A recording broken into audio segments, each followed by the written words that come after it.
Quickly into space, Concepcion, blockers in front, and here he goes. KC says TD. This is 365 Sports. Final 30 seconds of the quarter, second down throw to the end zone. Douglas. Touchdown, Texas Tech. What a drive. 365 Sports is presented by IdealMRI.com. High-quality MRIs for $497 or less. IdealMRI.com. Your health is important, so is your budget. Sorsby the key. What a cut! Broken ankles. See ya. 365 Sports is also brought to you by Texas Farm Bureau Insurance, protecting Texans since 1952. Another first down for Vandy. Pressure off the edge. He steps up, and now he's going to run for the end zone and score. Diego Pavia. Remember when you had a guy, someone who could fix anything? They're still out there at Batteries Plus. With their quick solutions and expert advice on batteries, key fobs, and phone repair, Batteries Plus will have you in and out and on your way in no time. Batteries Plus, the experts in charge. Brown takes another shot. Wide open Koger. Touchdown, South Florida. 63 yards. Now here's David Smoak, Paul Catalina, and Craig Smoak. We kind of had everybody back together on Friday in a show we did to look back at the quarterfinal round games in college football, semifinals later this week. We will get into that, but my goodness, everybody trying to keep up with what's going on with the transfer portal. Craig Smoak and Paul Catalina. Garrett Ross, thank you very much for running the mothership. Andrew Valade and Logan Begesi also here today as we have our, second show of the new year after doing Friday. So this was it's kind of like a dominoes effect. Same thing with really free agency in the NFL, which is really what this is, except there are no rules in college football. The number one name out there that people were trying to, where's he going to go? Where was he going to end up? And it's Cincinnati quarterback Brendan Sorsby made the commitment. He visited LSU. He visited Texas Tech. Back and forth. You don't know what's going to happen. I don't know if that means he's the best quarterback that's out there, but a lot of people feel like he is, and he does commit to Texas Tech and Joey McGuire. I think he's the best quarterback out there that doesn't come with a lot of drama to him. I mean, he just jumped to the portal and went and took a couple visits and went where everybody thought he was going to go, which is the school where his girlfriend is playing volleyball at right now at Texas Tech, and got a big payday for it and steps into a team that desperately needs an upgraded quarterback, desperately needs quarterbacks on the roster, period. He won't be the last one they sign. I would assume they might bring in a backup piece as well, given the fact that they've got some injuries and departures going on in that room. Sam Levitt, I guess you could maybe contend with the fact that skill-wise they're the same way, but he does come with a little bit of drama, that rumors that are following him around, and they kind of each visited some of the same places, but Brendan Sorsby has decided where he wants to go, and Levitt's still out there. Well, what's up, chat? What's up, everybody? Hope you're having a good week. Good to be back on a normal schedule, and do appreciate you being with us as always. But, this is a big splash as we're anticipating the quarterback dominoes would start to get tipped over at some point in the last couple of days, and they surely did. A dozen or more of them getting tipped over, and a ton of schools in various leagues all having quarterback decisions being made. But, this was near the top, and there's a couple of other names that are uncommitted that are still hanging around and of very high interest, like Sam Levitt, who I think now all eyes are on LSU for him, all eyes on Kentucky potentially for Sam Levitt as well. DJ Lagway visiting Florida State, what's going on with him. But you knew that Sorsby and Tech was a pretty strong connection.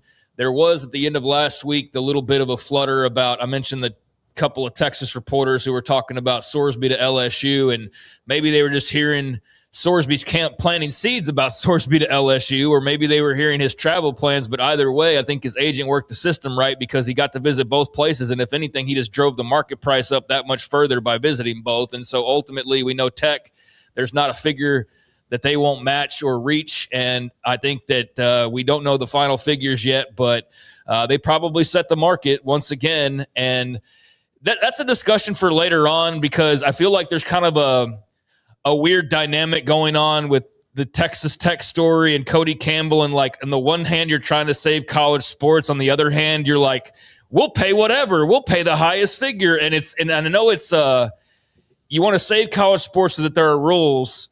And in the meantime, you're going to do whatever because it's all fair game. But it is just kind of a weird dynamic, right? Well, but until those rules are, I know what you're saying.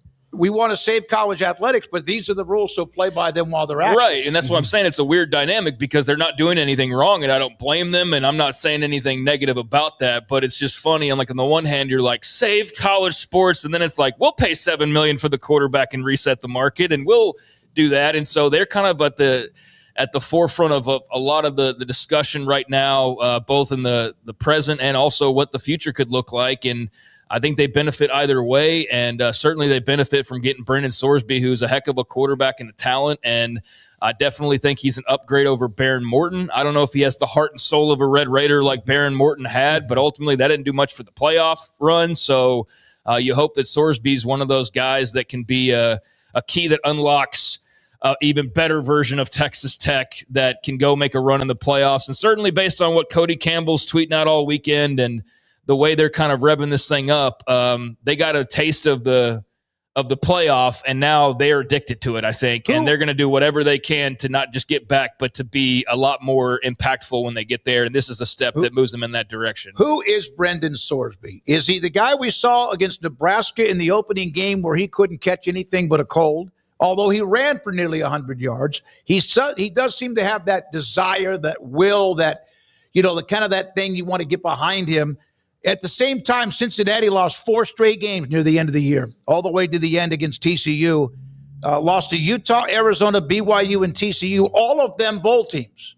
So I get that, but he threw 7 touchdowns and 4 picks in those last 4 in those 4 games up until the bowl game, which was a loss to Navy. Well, I think he's a very talented passer. I think he's a guy that can take it downfield for you, but he can also run around a little bit, which is something that Baron Morton was not capable of doing much at all for you. And I think Sorsby's a guy who's pretty tough, pretty athletic, and if there are some negatives, it's certainly sometimes his decision-making. I think trying to maybe do too much. I think certainly it's fair to point out the stretch of not just last season late, but the season prior to that as well, where Cincinnati sank in the second half of both of the last couple of seasons. Now, that's not all on him. I think the one benefit at Tech is he's going to, you would think, have much better talent around him to throw to hand off to, and it won't be as much solely on his shoulders, but it's clear they needed a difference maker at quarterback. They needed a guy who could be the guy and not just be the complementary piece for the other guys, and I feel like Baron Morton was a good, solid quarterback, but he wasn't like the man. I think they view Brendan Sorsby as a guy who can be the man and lead them like Carson Beck's leading Miami to some degree, where it's not all on you, but if it needs to be, you can handle your business, and you've got the talent to sit there and go up against, just about anybody in the country and be effective. So I think he's a really talented player. Certainly can be privy to the turnover at times, probably trying to make things happen.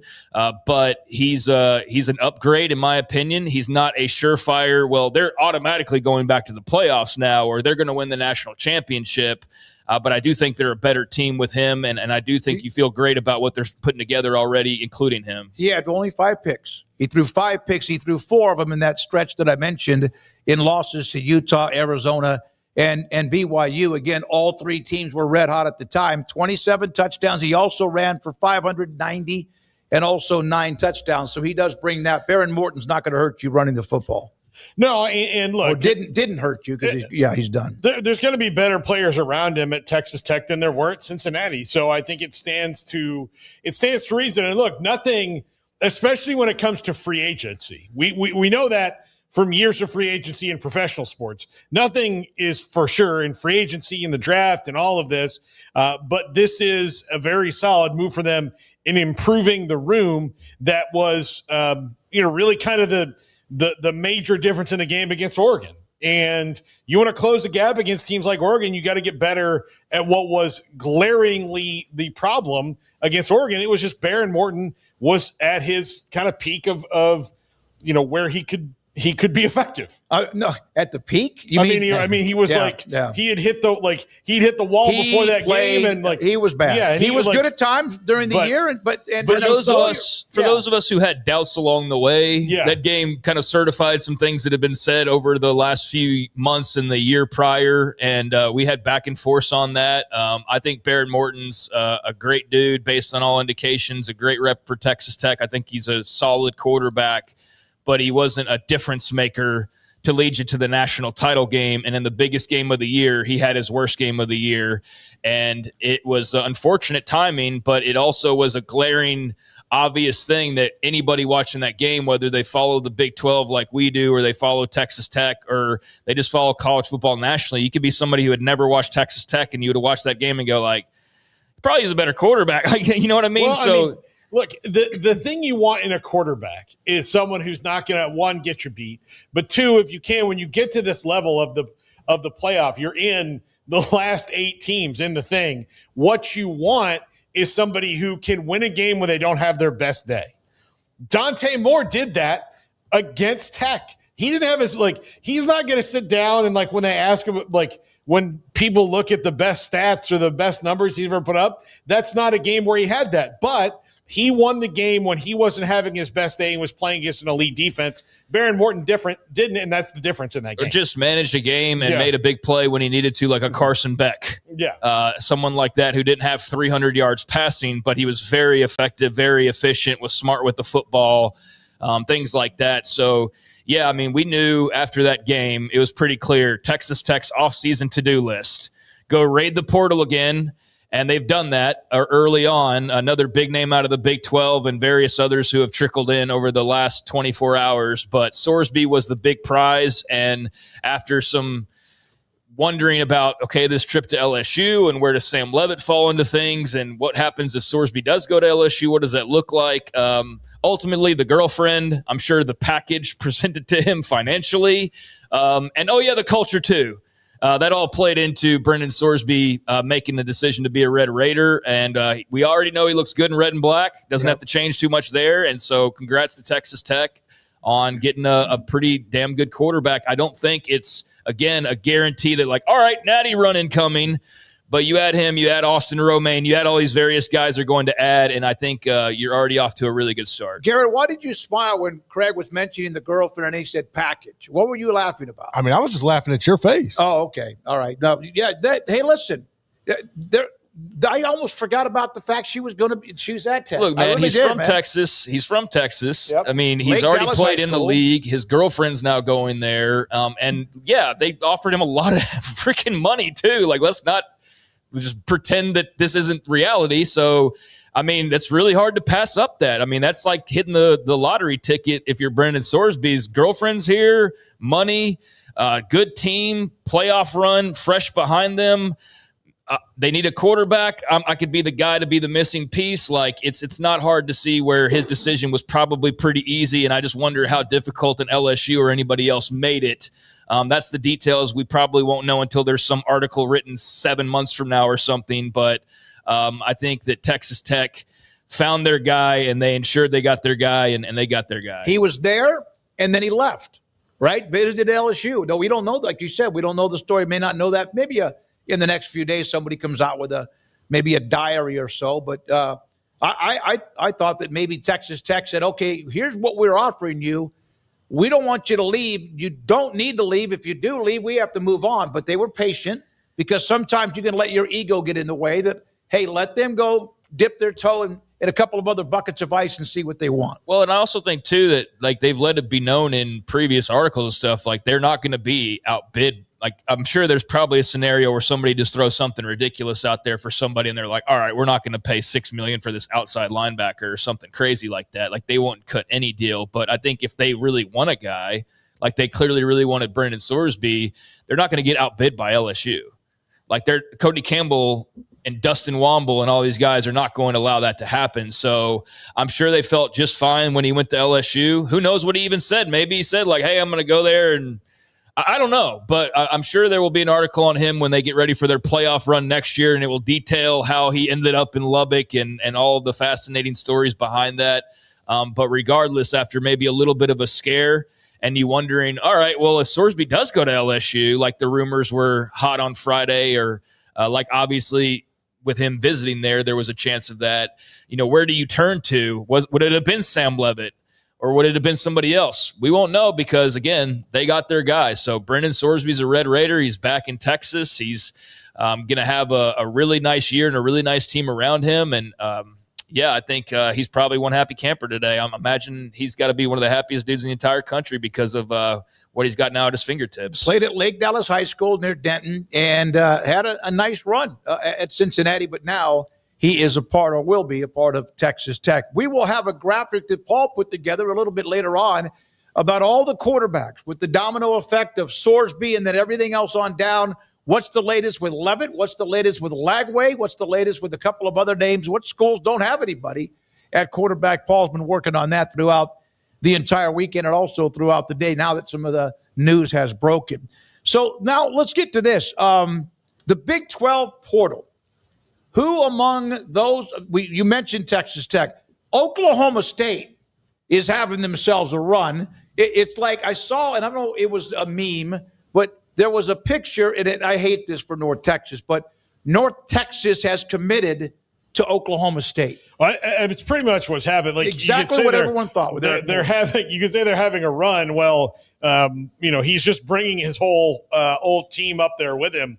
It feels like to play, where especially the big three on offense are the ones that everybody wondered about, and that's Drew Mestemaker, Wyatt Young, and Caleb Hawkins. All three of them are going to play for the Pokes next season, and that's a huge deal to keep that group together. And it's the other wide receivers and offensive Miles linemen. Coleman, remember him? Yes, all of those different guys. So they're all up there. So however much you want to expand it, if Eric Morris said, I want to take these 8 guys for sure, I think those 8 guys are already there. Well, they have 18 incoming transfers already, and I believe at my count, 15 are from North Texas. So you might as well rename them the Mean Orange. That's kind of how I've been thinking about it the last couple of days, the Oklahoma State Mean Orange, because they are, taking the best of the best from North Texas. And the moment that Eric Morris was rumored to be in the running for that job, I mentioned the trio, and I know everybody now knows them by name, but I've been following them before Eric Morris became the hot to trot name because of the award stuff that I do. So Drew Mestemaker at quarterback, Wyatt Young at wide receiver, Caleb Hawkins, the Oklahoma native there at running back. That was the big three. But then there are other guys on that North Texas team you thought he would bring along with them. And we were waiting to see kind of how these dominoes would fall, and Mestemaker falls and Hawkins falls and Wyatt Young falls. But, in the meantime, you've had various offensive linemen, because that's obviously, hey, you've got the skill guys, but who's going to block for him? Well, he's bringing over some dudes from North Texas to help do that, bringing over some defenders from North Texas as well, bringing over a couple of other, in addition to Wyatt Young, at least one other wide receiver. And there's others that are going to be coming over as well with him. Ultimately, I wonder how big this class is. It's probably going to be pretty massive, you would think. But, out of like the 18 guys, 14 to 15 are from North Texas, but they hit on every one of the big names. And so I said this on Twitter, and if somebody's got a better example, please let me know. But I can't imagine there's a bigger quarterback upgrade in the entire country next year than whoever Oklahoma State started last year at any given point, Zane Flores or whoever, versus Drew Mestemaker. Like, okay, Baron Morton to Brendan Sorsby. I think there's an upgrade there. I don't think it's like mind blown, like, oh my God, I can't believe they're going from Morton to Sorsby. My mind does go when I go Zane Flores to Drew Mestemaker. Like, that is a massive, massive upgrade. Oklahoma State still has some skill guys, but I think when you add in how prolific Wyatt Young was and how prolific Caleb Hawkins was in the backfield and some of the blockers for those guys. It's the Oklahoma State mean orange. I think you definitely want to see a little bit more from some outside places because as good as North Texas season was, you don't just want to transition the whole team over and go, all right, we're just going to line it back up and just play in the Big 12 now. But I do think you got a lot of really talented guys that you know well and that are going to help you, much like Cignetti bringing over JMU guys to kind of know the lay of the land. I think Oklahoma State will be able to hit the beat pretty quickly because they'll have a number of guys that already know how everything works with Eric Morris, and that'll help the other guys who are a bit more unfamiliar. It's what Willie Fritz did at Houston with bringing some from Tulane and obviously with others. But they also got the James Madison running back who's really good. Ayo Adeyi. Is going to transfer from commit to Oklahoma State from James Madison, who put up nearly 2,500 yards in his career. So that's also a nice add to that particular room with what they have now with Caleb Hawkins. Yeah, he was one of the non-North Texas guys, but do you know where he started his career? Started his career at North Texas. Oh, okay. I didn't know. He started his career at North Texas. I was following him, and he was there for, I believe it was like 3 seasons maybe. He was there for a good little while, and then he transferred to JMU, and I don't know how he's still got eligibility left because I feel like I've been talking about him and seeing his name for like 7 years at this point, but he does. And so, that's another North Texas guy, just a roundabout way versus the direct path that a lot of these guys like Wyatt Young, Caleb Hawkins, Drew Messamaker, et cetera, are taking. But that's another nice pickup. So he and Hawkins is already upgrading your backfield, and we'll see. There's a lot still to do up there, but I think Oklahoma State fans, I actually noticed you on Twitter for the first time in a while, and it wasn't like, hey, let's start this shirtless movement because things are so bad we literally need to find anything to entertain us, and then that goes viral, and that was a cool story, but that was like the summary of the Oklahoma State season, and that's all you've really had to cling on to for about a year and a half to 2 years now. So to see them very quickly go from, hey, so happy for you guys, to now turning the corner, being like, we're going to kick your asses, and then finding that arrogance back in their fandom. Like, it didn't take very long once they started picking up talent. So Oklahoma State is back as far as the fervor of the fan base. I'm happy for Wet Blanket. And is it Barry Campbell? Who's the other? It's Barry Crawford. Barry Crawford. I'm sorry, Barry. But Barry, Oklahoma State fans. They also got the young man I've seen play, fantastic defensive player from Longview, from Chapel Hill, who played at Kavion Huddleston. Big-time disruptive defensive lineman is another one of those transfers from North Texas to Oklahoma State. Now, Iowa State cornerback Jontez Williams, one of the best. It depends on which of those particular rankings you look at. Top cornerback in the portal, has committed to play, and USC will always take much defense as they can get. Jontez Williams is headed to Southern Cal. Yeah, this is a good one. Of course, he coming off the injury this year. The whole secondary got hurt, I think, in about 3 weeks for Iowa State, and I think they lost all those games when their secondary and their kickers were all hurt at the same time. They lost those 4 games, but nice pickup for USC. And again, not surprising. Almost the same colors. Yeah, but not surprising that, again, this is happening with Iowa State losing a bunch of guys because their coach is gone. That's kind of the first, indicator of you're going to have a whole different team. But this is a nice pickup for USC. They need defense badly. Craig, North Texas to Oklahoma State. That's been obviously a massive flow. And then Iowa State commits to Penn State because they're getting Hanson, the running back, among others. Obviously, Rocco Beck, which we'll get to later on. I mean, you talk about the colors. I mean, the uniforms are nearly bar for bar. Yeah. I mean, the USC Iowa State uniforms there for a stretch had been like nearly identical in some ways. Hard to tell if you're not looking from close up. If you're just from far away, like, is that USC or is that Iowa State playing? It's kind of hard to tell at certain points. But Jontez Williams not following Matt Campbell to Penn State. Instead, going to go link up with Lincoln Riley out there on the West Coast and #1 portal cornerback. So a really nice pickup for the Trojans, and didn't get the chance to read too much into his decision overall, other than I just know it's a nice pickup. And for Iowa State, it's been a really tough transition. And I think to your point, they're now becoming like the Wazoo Cyclones in some ways, as we see North Texas migrate to Stillwater and we see Iowa State migrate to Happy Valley. We're now seeing Washington State migrate to Ames, Iowa, and everybody just kind of following their coaches. But Jontez Williams, an outlier there.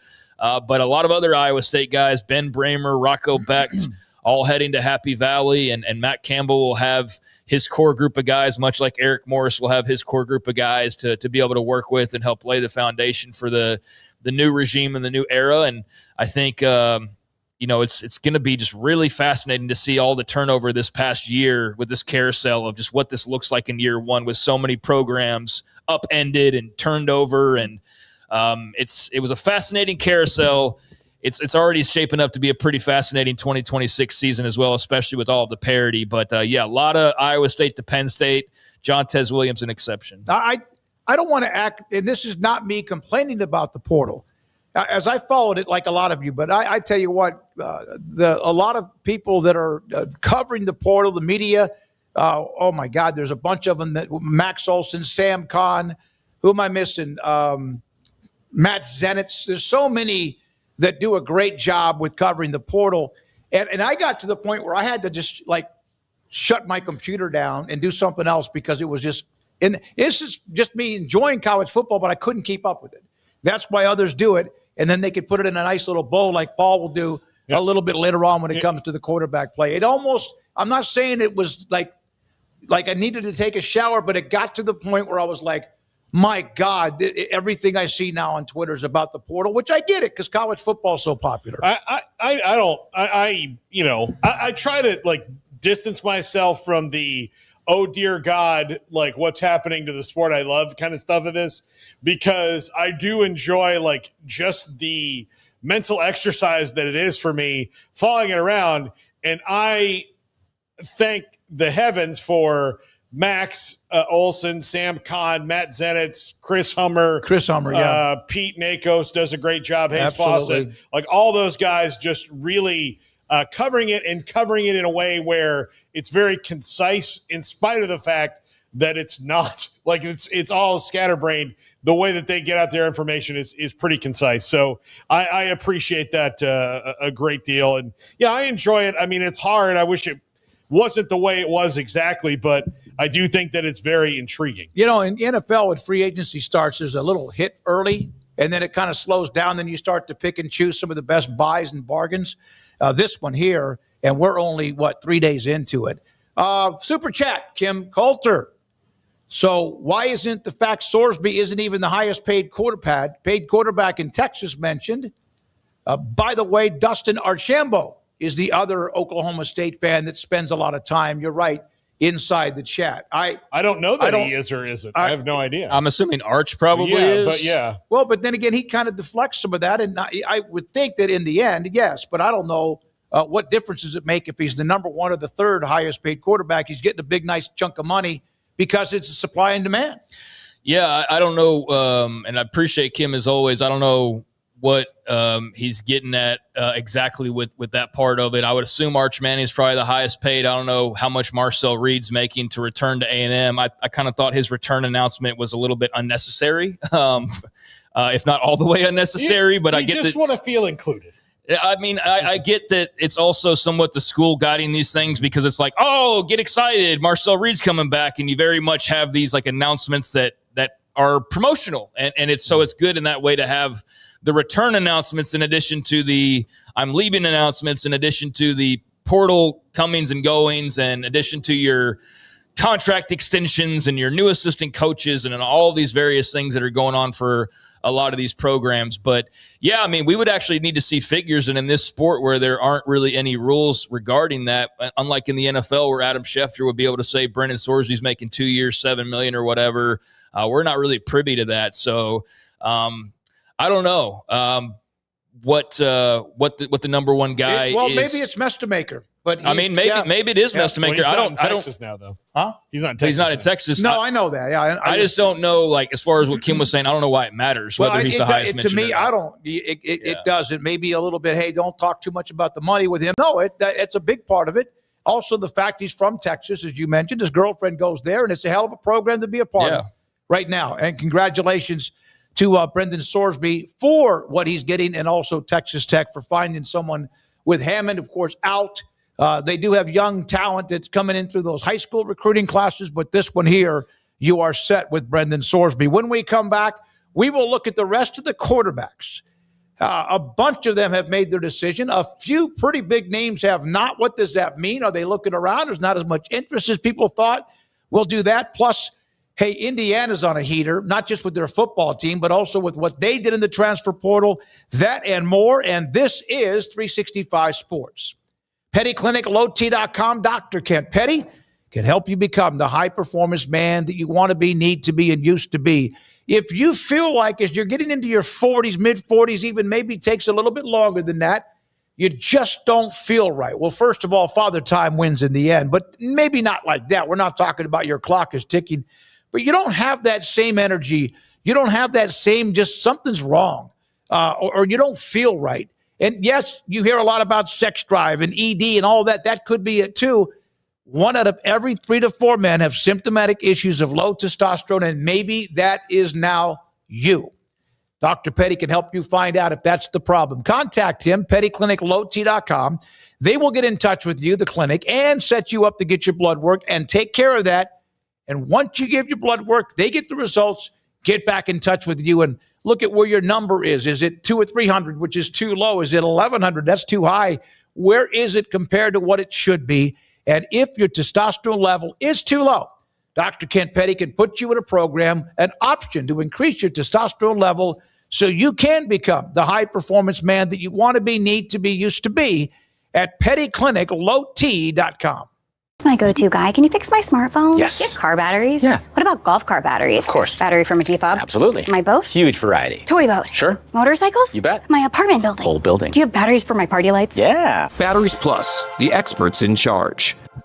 At Allen Samuels Dodge Chrysler Jeep Ram Fiat, we're proud to be your premier destination in Waco for exceptional automotive service. Whether you're searching for a new vehicle, a quality pre-owned car, or dependable service and parts, our team is here to take care of you every step of the way. Visit Allen Samuels Dodge Chrysler Jeep Ram Fiat in Waco, where great deals, friendly service, and your next ride are waiting. Come by, let's be friends.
Hello, I'm Camille Johnson with Camille Johnson Realtors. We specialize in selling residential real estate agent all across our community, and we love serving all types of families. We have been in business at Camille Johnson Realtors for almost 9 years, and I have been a residential real estate agent for almost 40 years. And we love our partnership with 365. So thank you for partnering with me, and thank you so much to all of my clients who have made our company a success. If nagging, persistent joint pain has upended your life, listen, there's a solution for long-lasting relief. No surgery, drugs, or downtime. QC Kinetics uses a revolutionary therapy that could revitalize damaged tissue in your knees, shoulders, hips, and more. QC Kinetics targets the source of your pain, not just the symptoms. Thousands of patients have experienced life-changing results, and they're right here. Find out if you're a candidate for this game-changing therapy. Call QC Kinetics today for a free consultation. You got batteries for my side-by-side? Yes. Replace my flashlight? Sure thing. What about my business? Ooh, good one. 100%. Batteries for my fleet of trucks? Gas floor scrubbers? Yes, and fire panels. We have pallets of batteries. Well, what about... As your go-to guy, if it needs a battery, we have it. Well, that's all you had to say. Could have led with that. Batteries Plus, the experts in charge. This is 365 Sports. The 3 o'clock hour is sponsored by Waco Custom Marketplace. Meats, sweets, Texas treats, and a cut above the rest. 425 Lake Air Drive, Waco. Because there are times when just looking at all the names going one way or the other, it's a little bit too much for me. Not that it's bad, but I did like the fact that Indiana got a guy named Toby and Turbo that committed to them from the transfer portal after they had a very good weekend. Zack Austerman covers Indiana for the Indianapolis Star. He will join us today in about an hour. And Bruce Feldman today on his column that the NIL and transfer portal, how it has changed the landscape, obviously, in college football. Now, here is a list of the quarterbacks. We went over some of them because they're now, of course, those who have made commitments, including Sorsby at the top. But here are the teams that have gotten their quarterback commitment, including TCU getting Harvard's Jaden Craig, who was a very good player in the Ivy League. So let's go down. I like Barnett at James Madison.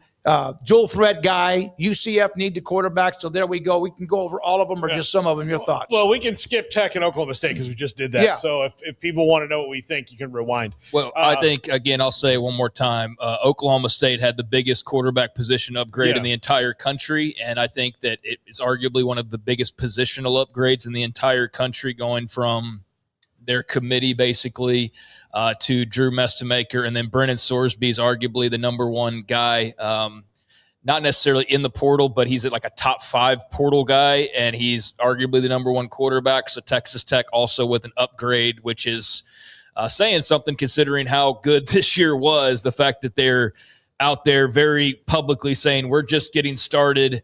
And we didn't mention it. I know it's because of just kind of everything, but the double dip with Austin Romaine as well, bringing him over from Kansas State, an absolutely huge pickup to try to offset the loss of Jacob Rodriguez. So we can kind of get into some of that later, but they're off to a good start. Indiana's off to a hell of a start, as we'll eventually roll down to them as well. Yeah, I do like the Barrett fit in Scott Frost's offense at UCF. I am a big Cutter Boley fan. I know that if you watch Kentucky this year, you'd be like, well, why would they want the quarterback from Kentucky? Well, he's got 3 years of eligibility. He looks like he's right out of the catalog.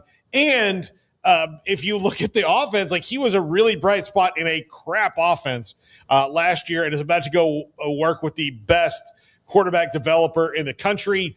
Jalen Rayner, Jaden Craig, both guys from obviously, lower tier conferences in the Big 12, but have a ton of production and fit in well. I could rattle off a lot of these, but we can maybe go a little random on them. Josh Hoover leaving TCU to go to Indiana, very similar to everything that they've done so far. All right, I think. Yeah, I think just kind of rolling through the Big 12 here to start off. Barnett for UCF is a nice pickup. Really looked good at times against Oregon. I know that game got away from them and got ugly pretty quick, but he's a solid player. And certainly for UCF, who just had a mess of a quarterback situation, this is, just talking about Mestemaker being an upgrade, getting Barnett to come over from JMU and give you some certainty at that position rather than the look of guys that you got this past year, depending on who was healthy or not, or who was playing well or not. That's a really good get for Scott Frost and the Knights. I really like that one. Cutter Boley, like I said on Friday, I'll trust Kenny Dillingham with whatever quarterback he wants to trot out there. He made Jeff Sims look pretty good there at the end, even though Jeff Sims ultimately reverted to Jeff Sims and did basically things with a turnover. But he had some moments there for ASU, and I felt like the loss of Sam Leavitt was something that a lot of teams might have just kind of cratered a little bit, but I thought that Jeff Sims went out there and really played well and helped guide them through the end of the year. I think he was, considering he can turn it over and has. I thought, my goodness, with all the stuff going on with Leavitt, I thought he had a fantastic year considering, like you said. He was someone without him, they may not win any of the games down the stretch. He helped hold it together versus it just completely cratering, basically. And so, I will trust Kenny Dillingham with anybody as far as quarterbacks go. His choice is going to be way better than mine. I think Jalen Rayner is an excellent pickup for Iowa State from Arkansas State, a guy who's played a lot of ball, has been very productive. Rocco Beck did not have a good year last year. you'd still prefer he and Matt Campbell were there, but they're not. So I think given you needed to go out and get somebody, I think Jalen Rayner is a really nice playmaker for this new coaching staff. And then Jaden Craig, I mean, Ivy League, sure, why the hell not? I mean, this guy apparently is pretty well known as far as the portal goes. I had to kind of look up who exactly he was and where this sort of came from, but TCU wasn't the only one looking at him. And again, Sonny Dykes, I'm not going to question his quarterback selections. His guy just went and got huge money from Indiana, as we'll eventually work our way down to Josh Hoover. But yeah, I think really nice haul for that league early on in this quarterback carousel, and I think everybody feels pretty good. Certainly upgrade for UCF, upgrade for Tech, upgrade for Oklahoma State. We'll see on ASU and ISU and TCU, but I think they got pretty good options. That Oklahoma kid, Michael Hawkins, who, we've seen a sliver of him. It never really was much, but we saw him at OU. But he just kind of, obviously with Mateer, just kind of a fun guy to watch. But he's just, we'll see what happens with West. They have their West guy. Virginia. Look, they have Scotty Fox in him. Yep. And so that should be a pretty interesting quarterback battle. Both of them are, in that Rich Rod mold. But look, if Michael Hawkins is going to be successful at the FBS level, it's probably going to be in an offense like the one that Rich Rod runs. Yeah, I didn't see West Virginia down there, but yeah, that was a good pickup for them. I think there will be a bit of a quarterback battle still to come, but yeah, it's a nice pickup. It's certainly an improvement over the room they had last year. Michael Hawkins was able to flash when he got thrown into action a couple years back, and then didn't play a whole lot last year because obviously you had the big time QB1 that you had brought in. But we got to see a little bit. It wasn't like blow your doors off by any means, but I think given their situation, they could certainly get better by having a Michael Hawkins in the quarterback room, and he very well may win the starting job. Rich Rod, another guy who knows his quarterback, so we'll see on that one. But yeah, can't forget WVU. All right, who? Where did we stop? Well, I mean, we stopped with the Big 12. I'll tell you, just going, like, if you mentioned Josh Hoover, we do have to mention Rocco Becht going to Penn State. Here's what I know: he didn't have a great year. He did have that left shoulder injury. He was wearing a harness the entire time. I am very curious to see what we see in the last year from Rocco Becht. I'm a huge fan of his. And one thing I think that actually helps in this transition, at least for Penn State fans who are like, he didn't have his best year last year. I will say this, though. In the fourth quarter, he's a different type of player than he is every other quarter in a good way. And what's been the biggest problem over all this time? The fourth quarter. What happens in those big games? Rocco Becht will perform for you in those moments. Yeah, and I think some of are all these like officially official? Like, is Austin Simmons officially official yet? He's not officially official yet. Yeah, I mean, they're all like kind of leaning that way, and that's sort of how we put it together. I mean, I think Indiana most and Josh of them are, so yeah. I think Indiana and Josh Hoover were already met and like arranged before the portal got anywhere close to opening based on how quickly that unfolded, which is just what it is. But I think that's a really fun partnership. And Josh Hoover's just got to cut down on the turnovers, man. The interceptions, but also the fumbles. And I don't know how many he ended up with this past year. Maybe he improved on the fumbles. That's not really a stat that's easy to find, at least on the sites that I normally look at. You can see interceptions like, boom, profile page for a quarterback. Interceptions are right there. They don't show you fumbles, though. And at least 2 seasons ago, he had a big issue with both. Still had an issue with interceptions this year. So the turnover thing, maybe that's something that Cignetti can kind of coach him out of a little bit and improve there. But I think he's a very talented player for the Hoosiers to replace Fernando Mendoza. Well, on the turnover thing, though, if you have a better running game, you won't have to throw the ball as much. So I would think with Turbo Richard and some of the other guys that they have there now at Indiana, that will be better. So his opportunities to throw interceptions will be lesser.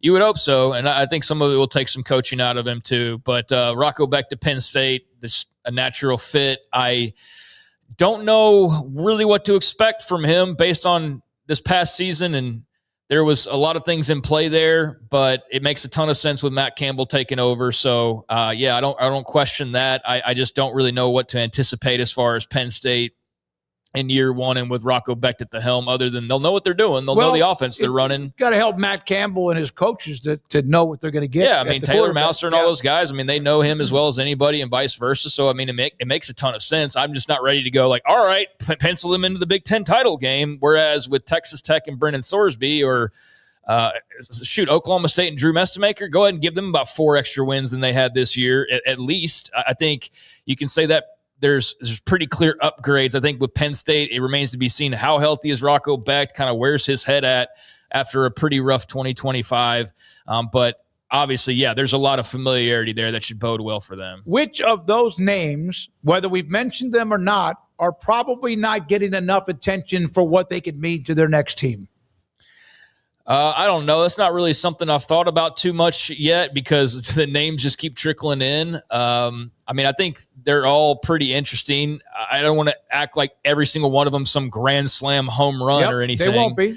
Because, they won't be. Even some of the name guys. But I think Aaron Philo to Florida is an interesting one. I mean, been sitting back behind Haynes King and now with the new coaching staff there. I'm interested to see how that works out. He's kind of been – I mean, we saw him, especially with Haynes being banged up. They were kind of doing 2 quarterbacks there last year a lot, and he showed some things. So big dude, he's a real big dude. I'm interested how that works out with Philo, and then beyond. I mean, Austin Simmons in Missouri is really intriguing, obviously, and then I don't know what to think of Lincoln Kineholz at Louisville, other than.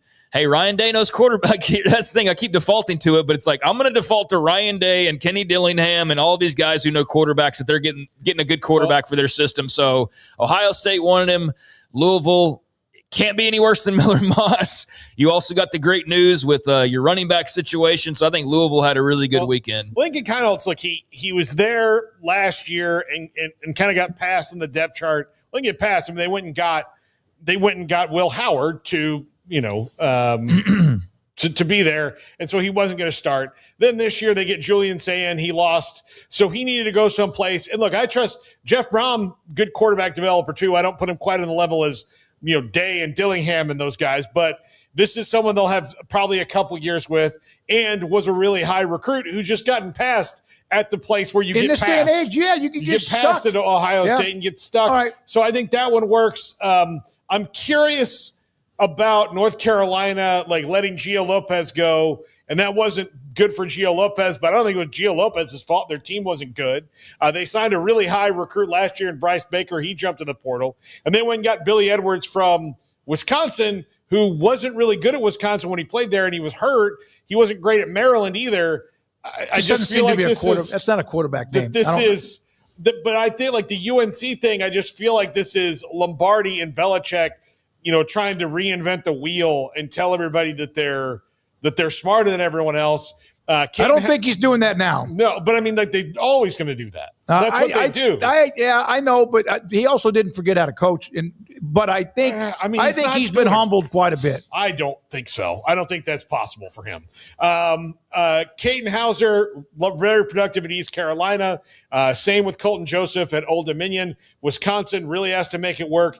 And for your Nebraska Cornhuskers, Smoky and Kenny Minchie, look, he was in a battle until the last week with C.J. Carr. Clearly, they made the right decision. C.J. Carr was very, very good for them this year, but Minchie gives them a couple years, and you got to maybe trust Dana Holgorsen. Yeah, I do. See, they need somebody who's mobile, who's got a little bit of an ability to break arm tackles, and then can throw it. And he apparently can bring that to the table. We'll see who's going to protect him. That's the issue too. I mean, well, the portal's still open for a couple more weeks, so the quarterbacks are getting the headlines a lot of the time. Some of the skill guys as well, and it's been a mad dash to try to go and grab quarterbacks, and there's still some places and some guys out there that have yet to make a decision. But this is a pretty interesting first weekend list of how many names, like nearly 20 names on this list right now. And that was all in the last 2 to 3 days, even though Hoover's been sewn up for like 3 weeks and Sorsby to Tech's been rumored for a couple of weeks. But at Mestemaker, Oklahoma State, ever since Eric Morris was hired, some of these were sort of telegraphed. But yeah, a lot of interesting proven guys following coaches. And then also a lot of guys making that level up to go play in the Power 4, Power 2, however you want to refer to it, depending on who you are and who you're a fan of and all of that. But, really, really interested to see all of these situations. But Sorsby, Mestemaker, and then Hoover, I think, were the guys I was most intrigued by as far as the best players, and we'll see how that all goes. How about Kentucky's the school, and their name is a part of a lot of what's going on with the portal, whether it was going to be a quarterback, was it going to be Levitt, whatever. They lose theirs. He's headed to Arizona State, who needed a quarterback, and I'd love to be able to, if I was a quarterback, play for Kenny Dillingham. And they're kind of a player right now, as they've kind of said, hey, we're going to try to figure out a way to try to get some of these guys to come to us. But they lose their quarterback, and they now will turn around and see what else they have. Well, they hope it's Sam Levitt. Kentucky hopes it's Sam Levitt. So does LSU. Yeah, and I think that's the thing we're trying to figure out right now is who is it going to be for Sam Levitt? Who is it going to be for Kentucky? And how do those dominoes fall and impact elsewhere? So, yeah, I think Sam Levitt's the biggest name, certainly quarterback-wise. I don't want to, misspeak and there's, some D tackle that I'm not thinking of that's better rated or whatever, but I definitely think Sam Levitt's the clear, most intriguing quarterback name. Where's what DJ Lagway a tier or two down below? Yeah, he's not Sam Levitt. No, absolutely not. A tier or two down, but still intriguing where he might end up. No, yeah, he's intriguing, but I was going to get to him. He's intriguing, but yeah, he's not Sam Levitt. He is somebody though that we've seen is what in the mix for Florida State. Paul is what it looks like, and I know there was some talk about him with Baylor, and that's based on nothing other than, and I say nothing like it's nothing, but he's a legacy to Baylor. His father played there. He was recruited by Baylor during his actual high school recruitment, and he went to Florida. And I don't know how much he ever even leaned maybe in the direction of Baylor. But the thought was once he entered the portal that, hey, that'd be a logical guy for them. And I saw, actually, we need to kind of talk about this either now or at some other point, but they need to get DJ Lagway just to give people something exciting for next year. And I'm like, well, can you first tell me how healthy his shoulder is? That's the first thing I want to know. Two things on that I'll get to. Go ahead. And then I don't know that in their situation in particular, going and getting a multi-million-dollar quarterback is going to do anything at all for you other than give you an initial yay on social media for a little while. But other than that, I don't think DJ Lagway is a difference maker that's going to take the roster they have now and turn it into the horse-drawn carriage and Cinderella. Unless he can bring somebody with him. He's not taking the pumpkin and turning it into the horse-drawn carriage. Keaton Thomas is going to Ole Miss, a former linebacker. Keaton Thomas is going to Ole Miss. Bryson Washington's now in the portal for them. This one hurt right here. They've lost a lot. This was a big loss for them. I'm very intrigued by who comes after him. But they've lost a bunch of their O-line. They lost all their receivers to graduation. They lost their tight end Michael Trigg to graduation. Now they've lost their running back. I know Dawson Pendergrass is supposed to come back, but Washington was a guy that's produced for you, especially 2 years ago, and to an extent a little bit this past year. But, I mean, I don't know where they go, especially if going back to it, Lagway looks like Florida State may be the destination, which how do you feel about that? So he just got done with his visit today. He's on his way to Virginia to meet with them and Tony Elliott. And here's where I feel about DJ Lagway. If he left Florida because he and the new coaching staff, I don't think saw eye to eye. I think that the old coaching staff, clearly, I mean, year one, he was 6-1 as a starter, and he had this unbelievable potential. Then he was hurt the entire offseason, and the new staff, or the old staff, I mean, they were kind of bad all the way across the board. Billy Napier was just not a fit there, and all the wheels came off. And DJ Lagway played poorly. Okay, there's no doubt about that. So if he needs to resuscitate his career, and look, I don't know if Florida State's the place you need to go to do that either, because they're likely in a lame duck situation, but they are set up better because they know more of their offensive roster than Baylor does. Now, what I worry about is he's going to go to another place. It's like, oh, we have all of our roster set, like Virginia kind of does, or at least a big chunk of it. And if you see what Tony Elliott did with Chandler freaking Morris, you're telling me that DJ Lagway couldn't have tons of potential there? So I think that if he gets to Baylor, it's probably bad news about his overall health. Because if that's the case, then it means to me that those schools didn't make a really strong pursuant offer to him. But I don't think he'll get to Baylor. And I think it's just, well, his dad went here. That's what I think. Well, no. Now, I did have somebody who's very much tied into recruiting, and I don't follow the high school recruiting as much, but did send me a note about a week ago that he felt like there was a lot more interest between the two than people may be thinking. Now, so far, not really. And as you said, Craig and Paul, they've lost a lot of their players off the roster. Like, I don't even know how many starters are back. All of them. The other thing is Lagway's health. Somebody that I know in the medical field was questioning whether or not listen, I don't know, but is he 100%? If you're going to commit to that kind of money with him, whoever you are, yes, they're going to go just like an NFL free agent would or draft pick. They will go through all the medical testing too. Would you like me to give the other side of collective bargaining for the benefit of the schools? Because right now, look, you have to sign with a place and then they can do a physical. But because it's not that way, so whoever he signs with will have to just take him on his word that I feel good, and then they'll find out after they sign him whether his shoulder is good or not. If you have collective bargaining like the NFL does, when you have a free agent in, you give them a physical of your own. And so they don't do that now. So that's go to those curious. combines and you go to the pro days and you go to the NFL. Man, they know what size your left pinky is, and if you've ever broken a fingernail either. Yeah, so, I mean, a lot of the quarterbacks have made their call. Lagway, Levitt. Should mention Dylan Raiola as well. He's out there. He's out there. Deuce Knight's out there. So there's still some dominoes to fall. Byron Brown's not official to Auburn last I saw, right? But, I mean, that's expected to be official at some point. So I went ahead and scratched him off the list. We probably could have included him, but it's not official. But, yeah, I mean, Raiola, Lagway, Levitt, I mean, those are the guys you're watching right now. And, yeah, I would be very cautious with Lagway given the shoulder and the uncertainty there. And I would hate to see a Baylor or whoever in a situation, especially if you don't have much to go for. It's like, oh, well, we need to give our fans something. Let's just cut the check. And then he gets here and he plays for like 2 games and then his shoulder's hurt. Yeah, right? Don't give him a bone. Yeah. Don't give him. All right, 2 quick notes.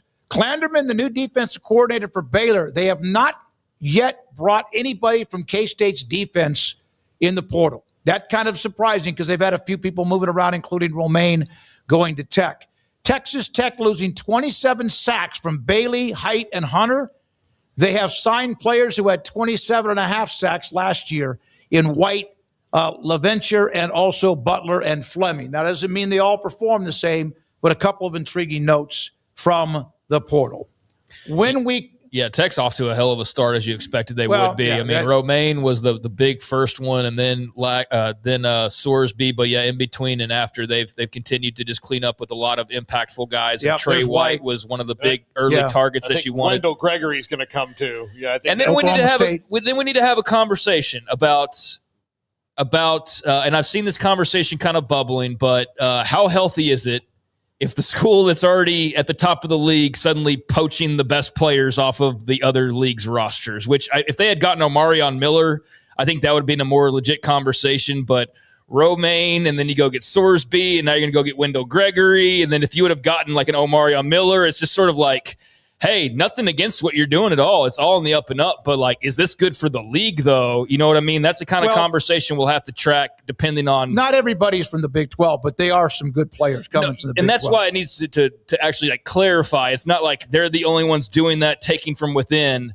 But the way it started off and what that looked like, you're like, oh, damn, are they about to take a Big 12 all-star team, basically? I don't know how good that would be for the league. So when NIL and the transfer portal began, I think a lot of people thought that the rich would get richer, right? Is that happening, or is it the opposite that's happening? And we'll have Bruce Feldman, who wrote the article about that with theathletic.com.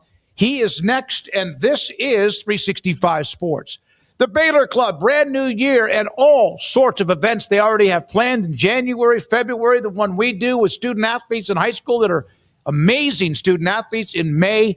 They have room for your banquet, your luncheon, and more. The Baylor Club with Nick Colwell, the general manager, and many people, a great staff there to try to make sure you get what you want, and they will help you along the way so you don't have the stress. Oh, my God, I got a banquet in a week. They're going to help take care of a lot of that for you. That comes with the commitment you make to host your banquet, your lunch, whatever it might be inside the Baylor Club. All the renovations, an amazing menu, phenomenal facilities inside McLean Stadium, the Baylor Club off I-35 in Waco. With over 25 years of excellence in IT, Carrion Solutions is your trusted technology partner. From managed IT services to cutting-edge cybersecurity, our expert team delivers tailored solutions that drive success.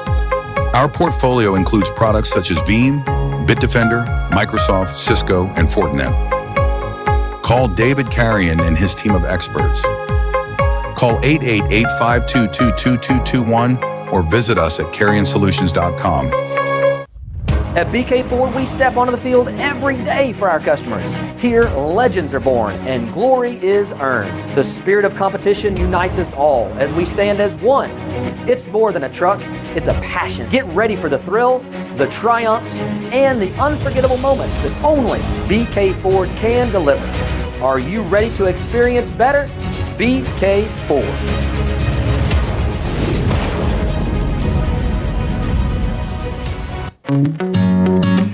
Established in 2007 and independently owned, Alliance Bank Central Texas is committed to helping families and businesses meet their financial goals. From their tellers to their board of directors, they know the importance of superior service and competitive products. Customers have confidence knowing that their financial needs are in good hands. It's your bank, Alliance Bank Central Texas, with 2 Waco locations, 4721 Bosque Boulevard and 191 Archway Drive on Highway 84, and at alliancebanktexas.com. Member FDIC and equal housing lender.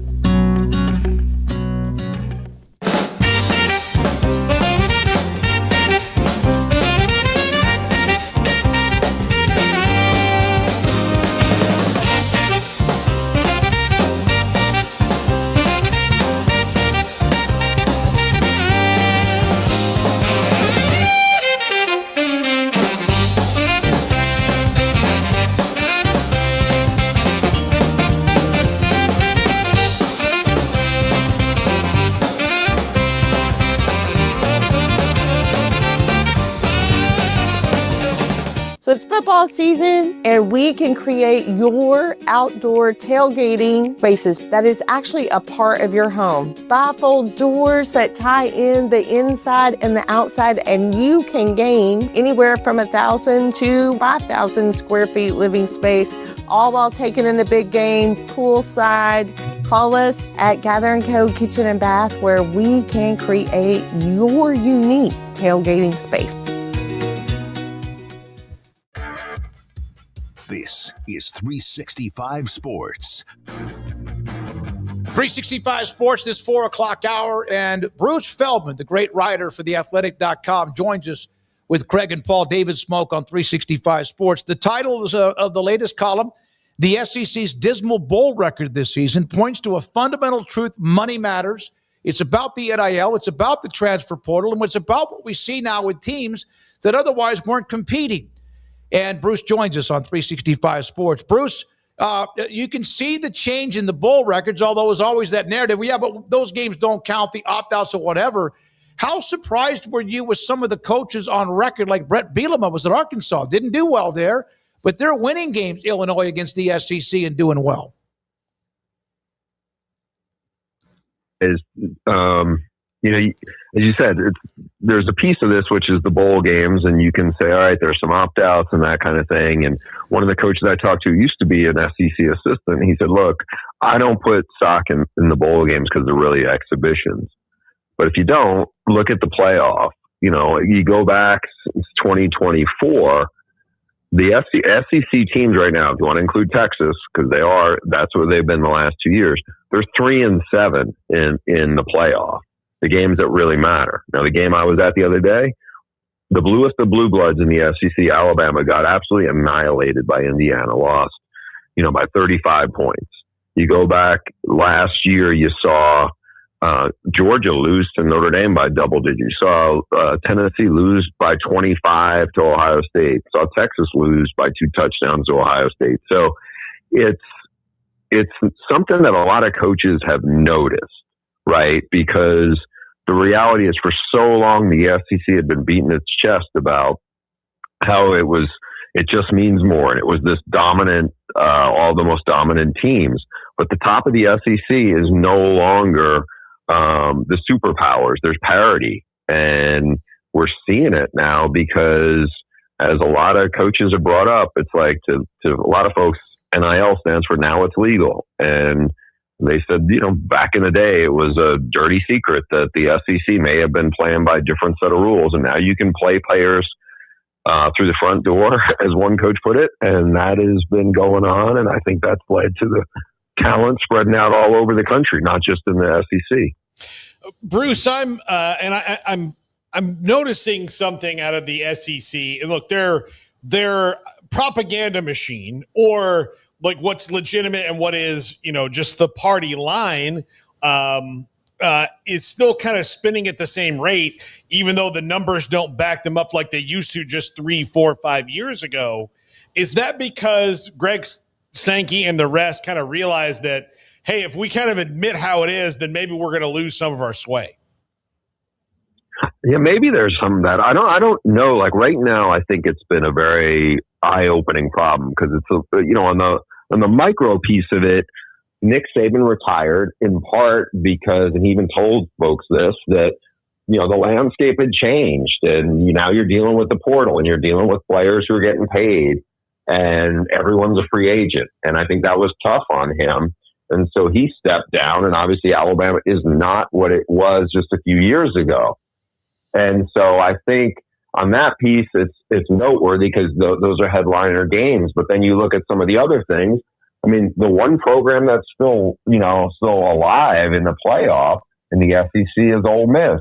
Ole Miss was never a blue blood. It was always a second tier program. I went and did a recruiting book meat market 20 years ago, and it was like the only way they were going to get really good players is for the ones who kind of fell to them that maybe somebody else missed out on.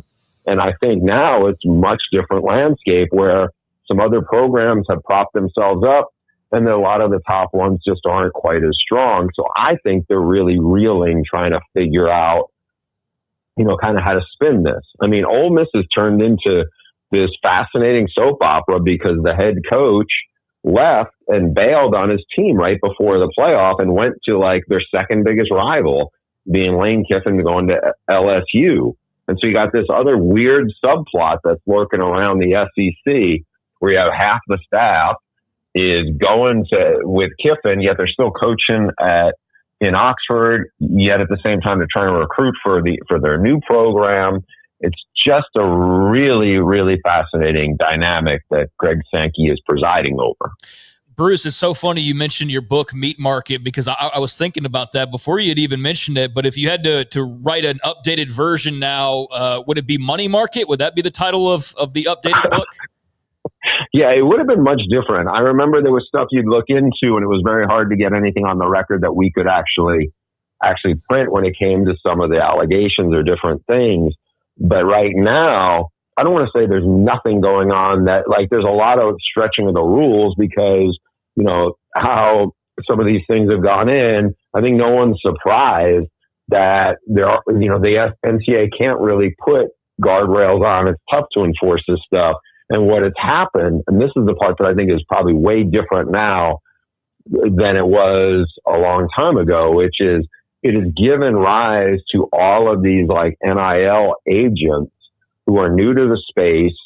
And it's not like they're agents who are like representing NFL players who are getting 2 or 3%. Some of them are getting 20% and more of these contracts. So I think it's just been really interesting to see this other side of the business has sprung up. And like I was saying a second ago, it's not like NFL where you have a couple of players or a handful of players on your roster who are free agents that year. Every player on the roster is a free agent every year. And I think because of all these guys who are now, also involved in the picture, it's created a very volatile situation. And it's like, I think it's hard for football coaches are probably the biggest control freaks in the country, and they have way less control than they ever did before. Bruce, it's kind of a big picture question, but as somebody who's seen this sort of evolve and has covered the game for so long, what part about right now do you dislike the most? And what part do you think that's, somewhat of a change for the new that do you enjoy the most? Let me take the second part. The part I really enjoy the most is that there's like kind of new blood that we're seeing on the big stage. It wasn't that long ago where I felt like every year it was some version of one of these three teams, Alabama, Clemson, or Georgia. Right. right? Mm-hmm. And I think a lot of people, unless you're a fan of one of those three teams, kind of got a little tired of it. You know, like, maybe more, I don't say bored with it, but just kind of like, I think when LSU, even though that was not like an upstart program, but they were different in how they played because they were so offensive. It was way different from when Les Miles was there. That Joe Burrow, Jamar Chase, Justin Jefferson team. I mean, people kind of gravitated to it because it was a different style. It didn't feel like those other SEC teams. But for the most part, now certainly Indiana is an amazing story. They won 3 games the year before Signetti got there, and then last year they go to the playoff, win 11. This year they're even better. They're winning big games, not just getting to them as an underdog. I think that's been a really cool part of this. We have a Final Four where Miami is the only one of the 4 that's really ever won a national title before. So that part is good. The part that's like, like, I don't want to say like the part I kind of like wince at the most. I can't stand the playoff setup in terms of like how it is with the CFP committee. Right. It just, that show is just the worst. And I think it does such a disservice to the sport because we don't need to have it in the first week of November. I mean, a couple of the coaches I talked to this weekend for that SEC story, one of them brought up things have changed so much where your team is still growing and evolving really into November because there's so many moving parts that are, getting put in place at that point. And I think because of it, it just further underscores we do not need early season polls. It just doesn't help anything. And I think this year, Miami has a real chance to win the national title. They beat a really good Texas A&M team on the road. They beat a loaded Ohio State, the defending national champs, and really, bullied them around the field.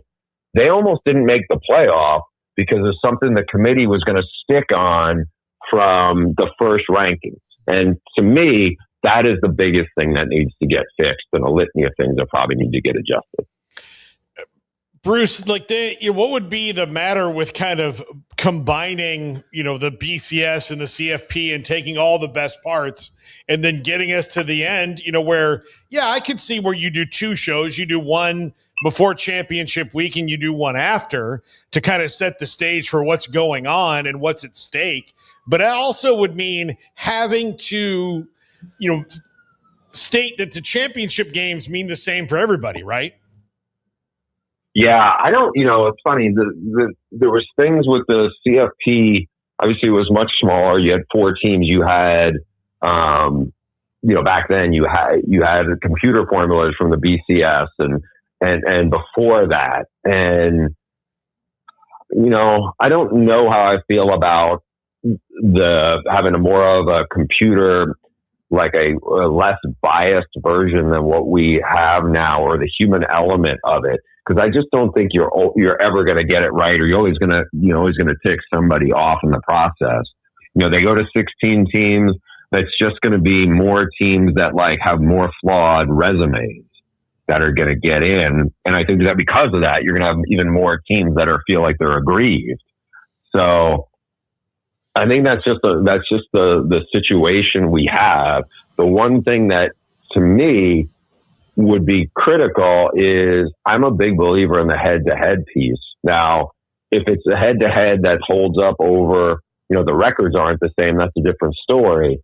But I think there's got to be a few absolutes that they can work in and then kind of work around. I mean, again, there's a lot of variables that can come up. And even if you try to clean up this year, next year another problem will materialize. So I think it's a thankless job. I mean, I get it. It's just that I think that the more things they can do to take the impediments out as opposed to put them in, I go back to my last point.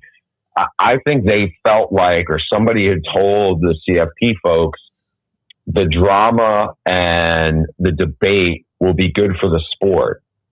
And what it might be good for is TV ratings, but just TV ratings don't make it good for the sport. It just makes it good for the rights holders who have the sport.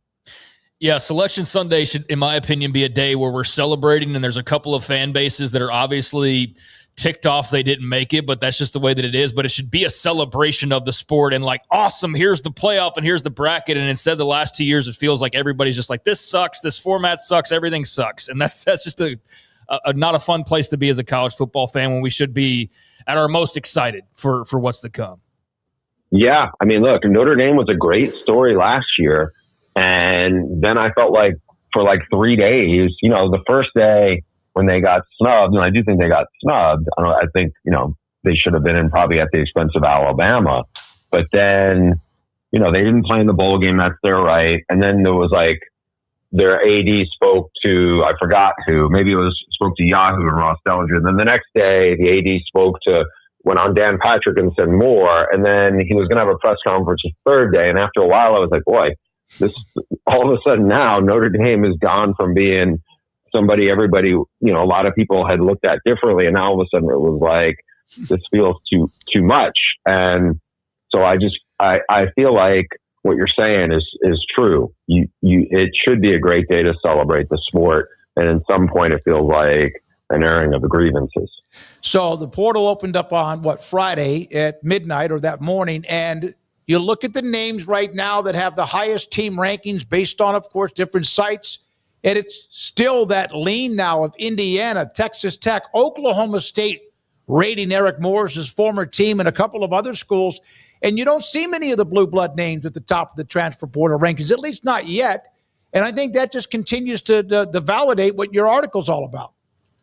Yeah, I think look, Indiana has showed time and time again now that they know exactly what they're doing. And I think that's not a surprise that they're there. And they spent, I've heard, close to $5 million to bring in Josh Hoover. And look, I mean, Fernando Mendoza did well at Cal, but he really elevated in Curt Cignetti's system. And so we'll see if Hoover does similar. And I think, I'm not surprised Eric Morris has hit the ground running. I think it was kind of expected he was going to bring Mestemaker and some of his better players with him. That's what Cignetti did from JMU. It gave him a huge advantage. I think Morris has shown he's got a terrific eye for talent. And I think if I was an Oklahoma State fan, that was why I would be excited. They were bringing him in. And I think all these steps so far are a reason for them to feel like they're going in the right direction and they're hitting the ground running. Last thing. Go ahead, Paul. Bruce, it's interesting to me. Do you find it effective that schools did not fire an unpopular head coach and they're going to spend money that they'd have to spend in a buyout on players trying to reinvent like who they are? Or would it be better? Are they throwing good money after bad by doing that? It's a good question. I think it has to be really specific on what the situation is, whether the coach is unpopular or whether the coach is kind of feels like he's dead man walking for next year, and I think because what ends up, what it feels like sometimes is, I remember LSU, Les Miles felt like he was about to get fired, and then the team rallied and played hard for him, and I think they beat Texas A&M or they beat whoever they beat, and he saved his job, and then they fired him 4 games into the next season. I'm not sure. The only one that benefited was Ed Ogeron, who ended up being the interim and getting the job. But for the most part, I feel like, it's hard in this day and age for some schools to rip the Band-Aid off. It's because what happens after that? Like, who are you going to hire? I think it worked out well for Penn State, but after 50 plus days, they got Matt Campbell. But I think it's hard for a lot of schools to sit there. Like, Alabama fans are not happy with Kalen DeBoer after the first 2 seasons, especially after the way this season ended. I don't, if he were to have left somewhere, I don't know where Alabama's going to turn. It's hard to, like, the other guy they really look closely at when they hired Kalen DeBoer was Mike Norvell. He's done a lot worse in the last 2 years than Alabama had. Another guy they considered was Chris Kleiman, who's now no longer that, has stepped down at K-State. So to go through a coaching search, I think it may sound good. Like if you're at a program like you're at Oklahoma State, I feel like there's probably decent options for you because it's like, hey, we can get either a rising star in Group of 5, or maybe we can get maybe there's a coordinator out there, but it's not a lot of guys out there. I feel like the pool isn't as deep as it seemed to be before. Yeah, you're right. Luckily, nice with Cignetti among Matt Campbell's success, Kleiman's success. That you mentioned DeBoer, that from the lower levels, I hate to say lower levels, but they've been able to have success. So maybe programs will have a little bit more aggressiveness in trying to find that next one. Bruce, I know this is not the right analogy, but remember when 2001 Colorado took the heart and soul of Nebraska, 62-36 in Boulder, and they've never been the same in Lincoln? I don't think that's what Alabama, Indiana was, but you wonder what kind of a scar that game might mean for that program for a little bit. Yeah, I think what's interesting about it is this is year 2 of DeBoer. They couldn't really run the football. At one point, it was like they couldn't run it or they wouldn't run it. Whatever it was, the DNA of Alabama football had changed, right? And they obviously weren't very good. They were okay on defense, but not anywhere close to elite. And I think there's a bunch of stuff that's come together. I know they signed a really good recruiting class, but they almost always do. So what is going to change now going forward? I think Kalen DeBoer was a terrific coach at Washington, and everywhere he'd been before, he decided, I'm going to replace the greatest coach basically in the history of college football. And I'm going to do it when there's a sea change going on inside the sport. And I don't know if he could have foreseen how that other piece would affect the whole picture. But, I know his AD has been very supportive of him privately. And from that side, I think at least he has that. But the fan base, I feel like they're checked out after the way it ended. It wasn't like it was how it was when they lost to Oklahoma. And this was a blowout. And they look soft. And I think there's a lot of stuff that is going to have to go in because, like you said, it felt like a generational shift when it happened to Nebraska. And in this case, it feels like it's been a little more gradual over the last 2 years. Bruce, great stuff as always, man. We appreciate what time when we can get it from you. Have a great rest of the week. Enjoy the semis. I know you will. And then eventually everything that now seems like it in the NFL is every day's a day. Every day something's going on in college football. It's like that too. Thanks for your time. My pleasure. Thanks, guys. Bruce Feldman, theathletic.com with a great article. And again, if you haven't read it, I know it's a prescription it's a subscription. It could be a prescription. The SEC's dismal bowl record this season points to a fundamental truth about money matters, although some coaches are saying, don't look at the bowl games, but there's something going on there. Yeah, I mean, I think if you haven't read Meat Market, you would be it's a great book. Gobsmacked by how different things are now in a lot of ways compared to 2000s when that book came out. What I would compare it to is you watch a movie that was before cell phones, and then you watch something now and realize how much like cell phones would have ruined your movie that you like. Right. But because it's like part of the historical record now of college football. Yeah, it's not at all what it really is now at this point. But it's funny just to kind of to pick his brain on that. He's written a lot of great books about college football. But yeah, in regards to specifically that article, I think that he's hitting on a point that a lot of people have taken note of. Now, I don't think that bowl records are the end-all, be-all. I don't think every bowl game is created equal. I do think that there were bowl games that had meaning, that matter this offseason for a number of programs that very well could launch them into the next season and have some bearing on what that season looks like because of the launching pad that it was. I also think there are some bowl games that are absolutely unnecessary when you look back on them and you go like, I don't know that anything really came of this, but I hope the Tourist Bureau's happy and they got a lot of fans at hotels or something. But there was like this extreme of we don't need bowls, just get rid of them. And then there was bowls are the greatest, like give us this one thing. I think there's a happy middle ground. I think if you can be cutting edge and you can make something out of your slot like the Pop-Tarts Bowl does, and others have tried to follow, then I think that's one thing. I think these others that are just kind of like doing the bare minimum are going to get the bare minimum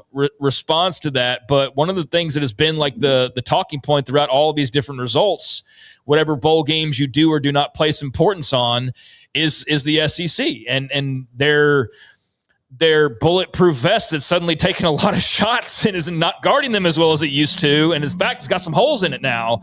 And I think there is something to that. I don't think you can base it simply off the bowls, but I think the playoffs themselves the last 3 years speak pretty loudly. I think when you look at the conversations about who should have gotten in, well, Vandy and Texas, and then you look and you're like, well, Alabama got in and they didn't look like they deserved to be in there. So this whole idea of like, well, we've got 9 teams that could beat your first team on any given day, I don't think that's the case anymore. And I think it might have been the case like 5 years ago in certain ways, but I don't think that it's the case anymore. And it's because of what he points out of the money evening the playing field, where now Texas Tech or BYU or Indiana or whoever's got the backing and whoever has the people that are Vanderbilt who want to go for it, they can go for it. And it doesn't matter what league they're in. It doesn't matter what part of the country they're in. If you've got the support and you've got the cash and you've got the culture, you can turn things around very quickly in the Big Ten, the ACC, wherever, and not only turn things around, but be on a similar level to schools who have looked down on you for the last 2 decades or so. And so I think it's a harsh reality if you're an SEC fan where you like wake up and you're already 5 steps ahead of everybody. It's a hard pill to swallow, but I think it's a real pill. It's not something that everybody's like wishful thinking, like, I think we've closed the gap. No, like, I think the gap's closed. I think that the fact that we're going on perhaps 3 straight years without an SEC national champion, and you look around where Georgia like 2 years ago looks like this unstoppable force, and now they look like a really good team, but they're not unbeatable. And same thing with Alabama. And then everybody else has their own respective warts. So, well, one of the things, Craig, that our 8th, 9th, 10th place team could win the Big 12 or win whatever. Right. And there probably is truth to the fact that if you were in that conference in your schedule of now 9 games starting next year, that there might be an extra hickey or 2 on your record, but that doesn't mean you can't compete. Let's not forget. Now, I know Texas changed with Sarkisian starting his 2nd year, but they didn't win the Big 12 until the last year after about a decade of a drought. And they were able to go into the SEC immediately and compete. We saw what Oklahoma did in year 2 and the great run they had in the Big 12, but they weren't dominating the Big 12 at the end. It's just, it's kind of refreshing. I just think the portal changed everything and NIL changed everything. And it's not at all what it was prior to that when they had pretty much an ironclad stranglehold on things. And so you're still going to have to always contest with Ohio State and Michigan, who are our last 2 national champions.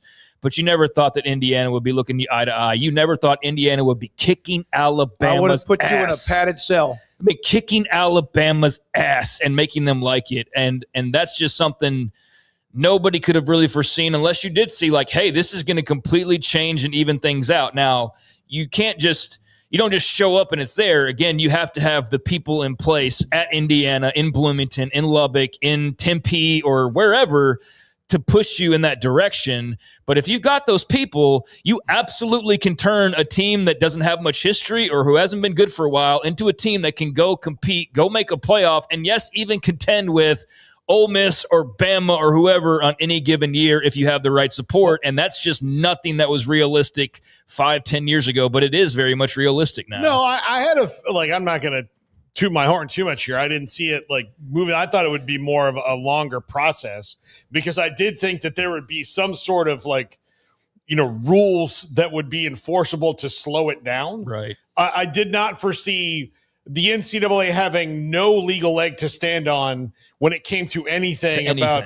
Yeah, I knew they would lose. I just didn't think that they would get it's 50-0 in court every time they go. So the floodgates have opened even faster than I thought. But historically, if you look at any sport that's introduced free agency, it kills dynasties.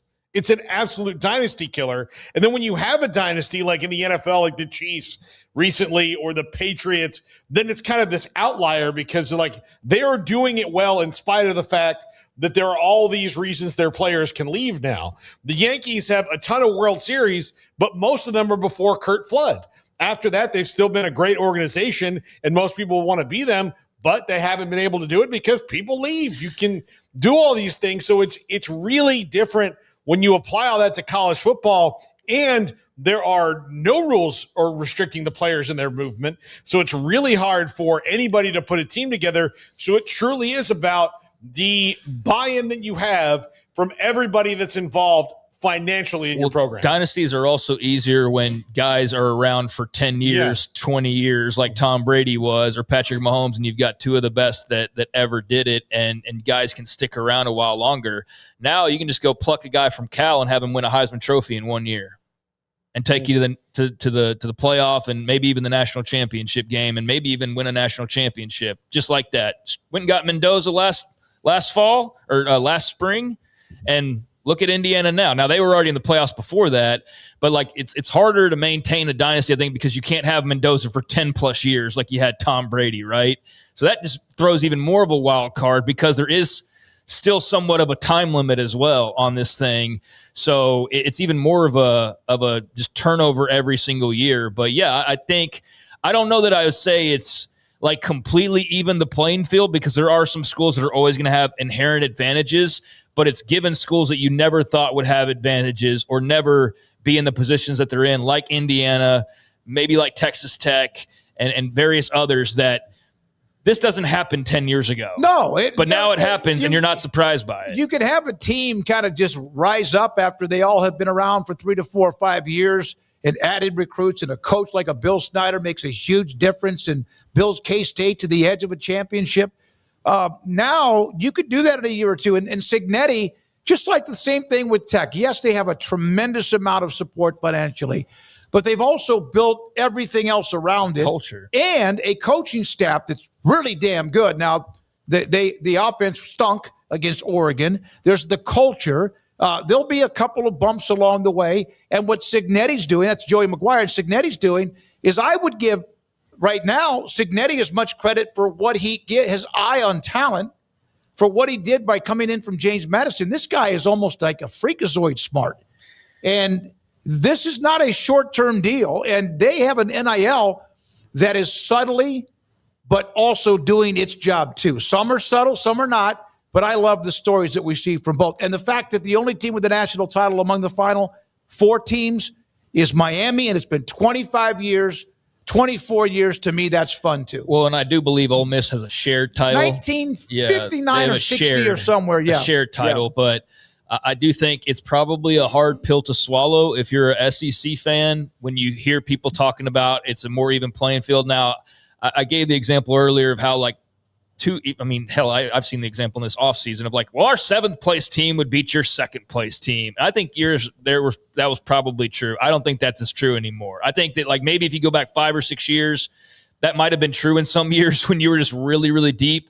But I think with the talent spreading out the way that it has, it is I don't know that it's a totally even playing field, but it's a much more even playing field than it ever was before. And I think the proof's in the pudding with this Final Four in particular. They shared that title with Minnesota, by the way. What?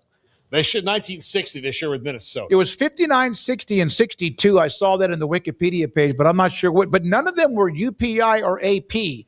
But that doesn't mean they didn't win a national title. I didn't see anything frivolous, but that was something that I did look up. All right, so when we come back, we will eventually have a couple of quotes from Cignetti and also from Dan Lanning in that game, the rematch from earlier this year. A young man that we watched in high school who's one of my favorite running backs in college is moving on from Texas to the state of Florida. That plus Zack Austerman, who covers Indiana and more. And this is 365 Sports. Right now, Allen Samuels, Dodge Chrysler Jeep Ram Fiat continues the end of the year sale that is followed. It actually has moved into the early part of January, so it's not over. The incentives they have from Stellantis and also incentives on Jeep and the Wagoneer and much more with their great SUVs, the Grand Cherokee. The incentives and tremendous discounts on the Ram trucks, Motor Trend's Truck of the Year over and over and over again. And also not just what they have with the brand new, beautiful new cars, but also with what they have with pre-owned, which is what I bought, remember, back in 2020 in May with my Ford Explorer that has been so good. Although I have a battery that died on me the other day. That was traumatic. I was wondering about it. It was something different. So Alan Samuels with Ted Teague and David Gray and much more, they have deals available, including some that are no payments for 90 days. It's Alan Samuels, Dodge, Chrysler, Jeep, Ram, Fiat, Loop 340 east of 84 in Waco.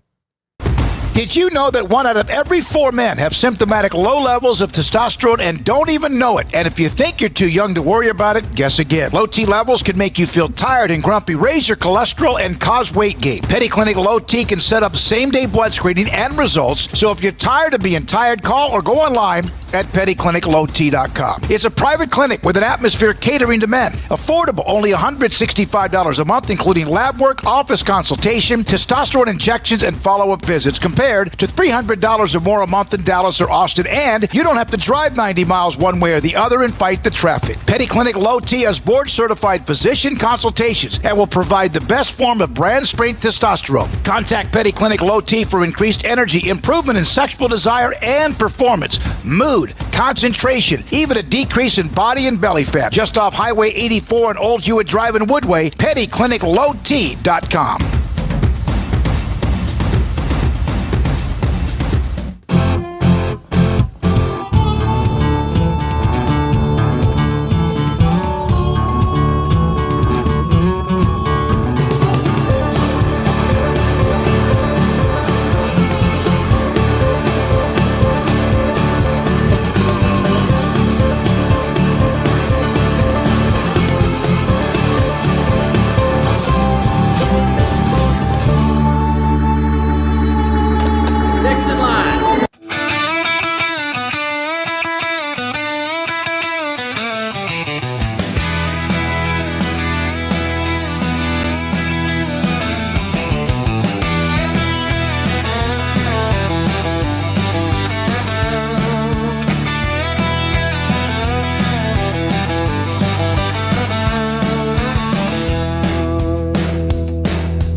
Whatever it is you wrangle,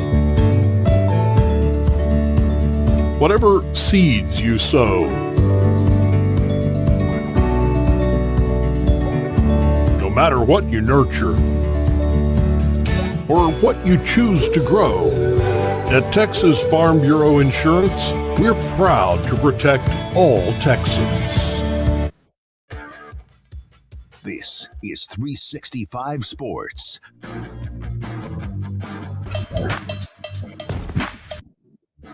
An unbelievable run for Indiana, really for a couple of years. The portal was great to them over the weekend, too, but much more to get to, including Oregon in game number 2, a rematch. Zack Austerman, the Indianapolis Star, joins us. Paul Craig, and I'm David Smoak. Zack, thank you very much. What is the magic? Is it Cignetti? Is it the culture? Is it the personnel, the development? How do you put point a finger at it? Yeah, I think you have to start with the head coach. I think so much of it starts with Cignetti and his ability to, kind of build just a holistic view of a program from the perspective of how you scout and develop, how you scheme, how you make your talent meet your scheme and your plan, and make sure that it's not just all sort of player talent. It's not just all X's and O's, but it's the right sort of intersection point between those two, whether it's offense or defense. It's been interesting. Kind of Chris Cignetti talked a lot. He got asked a lot of questions about coming up from the lower levels of coaching before the Alabama game, because of course Kalen DeBoer followed a similar career trajectory. And, Cignetti said more than once that he felt like one of the advantages of starting in Division II is that he got to make a lot of mistakes down there, and he got to make a lot of his mistakes while people kind of weren't looking. And so by the time he started to get into bigger jobs, he kind of refined his process. And I think you can see the results of that now in just the ability to know what he's looking for in a player, in a coach, in a staff, what he needs to have his hands on, what he can delegate, how to sort of execute a short-term strategy, a long-term strategy. It really does all start with him.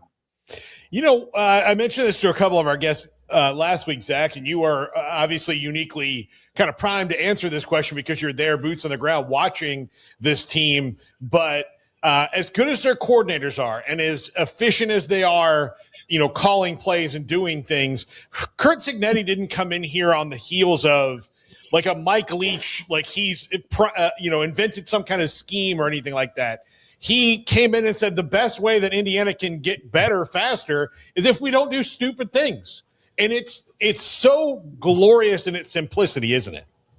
It is. And listen, this is something that every coach, sort of preaches. I do think one of the things that Cignetti, and we've all spent time around coaches and successful coaches, and I've spent some time around some not so successful coaches.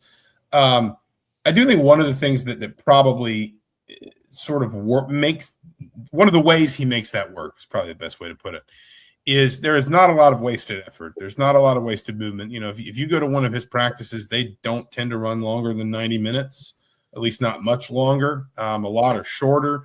He's talked about how he kind of values efficiency over sort of quantity.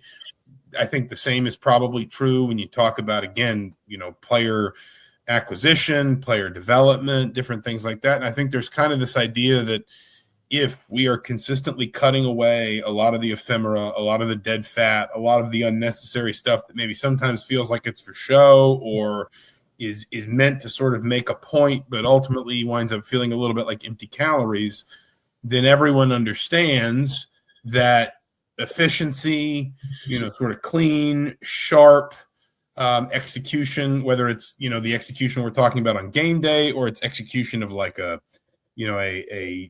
daily plan or how you make the most of a session in the weight room, anything like that. I think a lot of that starts with that mentality he kind of breeds into his program that says there's just not going to be wasted movement here, that we're not going to do, we're not going to shirk hard work, but we're not going to do unnecessary work either. And I think when that's kind of your starting point and you can get a lot of guys bought into that, then I think those guys, along with obviously the coaching, the fundamentals, et cetera, really understand, how to make sure that there is as little drag on the process as possible. Zach, what's it been like to see the fan base in the town of Bloomington and just the Indiana nation, I guess, kind of come alive these last couple of years, particularly known for being a basketball school, but now being this just widely talked about football potential power in the making? How would you describe all of that?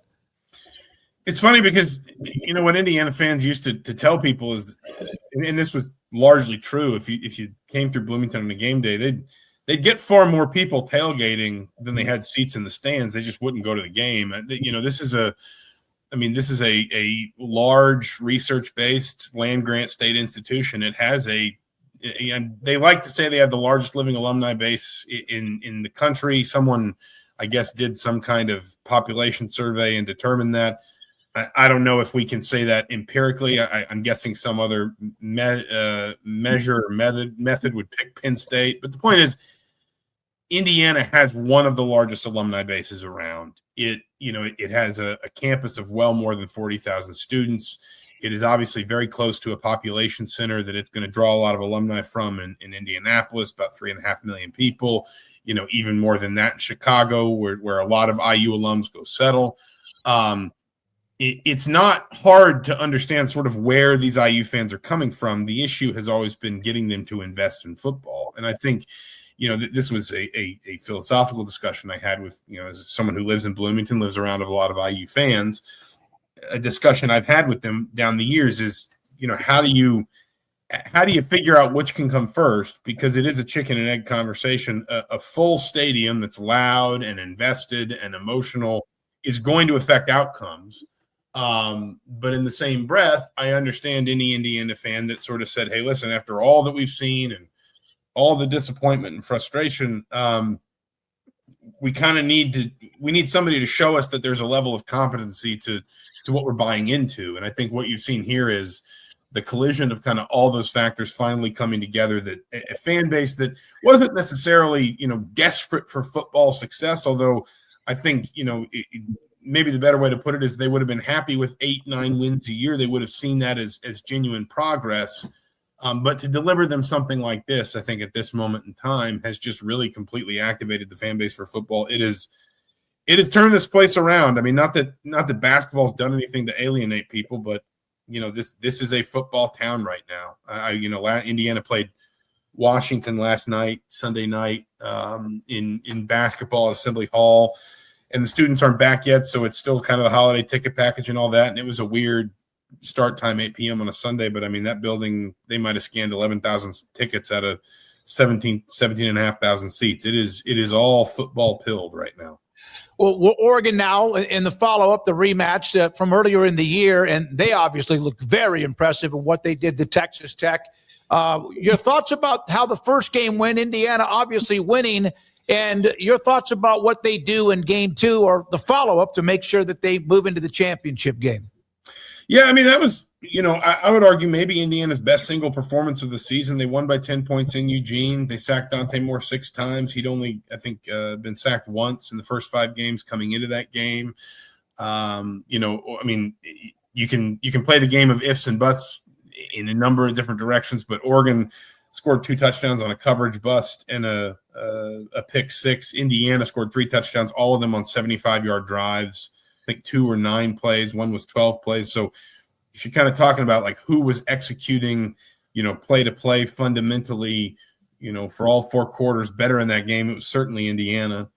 I think Oregon's a lot better. To your point about that Texas Tech game, they looked really impressive to sort of out defense Texas Tech the way they did.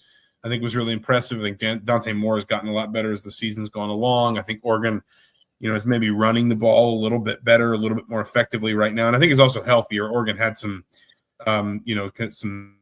walking wounded and some guys out in the skill positions in that game that I think, maybe some of that depth is a little more in play in this game. But I also think Indiana's better. I think Fernando Mendoza is a better quarterback now than he was on, October 11th. I think, Indiana's probably running the ball and just more balanced offensively than it was, 2-3 months ago. The big question for me coming into this game is that pass rush. Indiana's ability to control the line of scrimmage really set the tone in that game. They sacked Dante Moore on the first play of the game.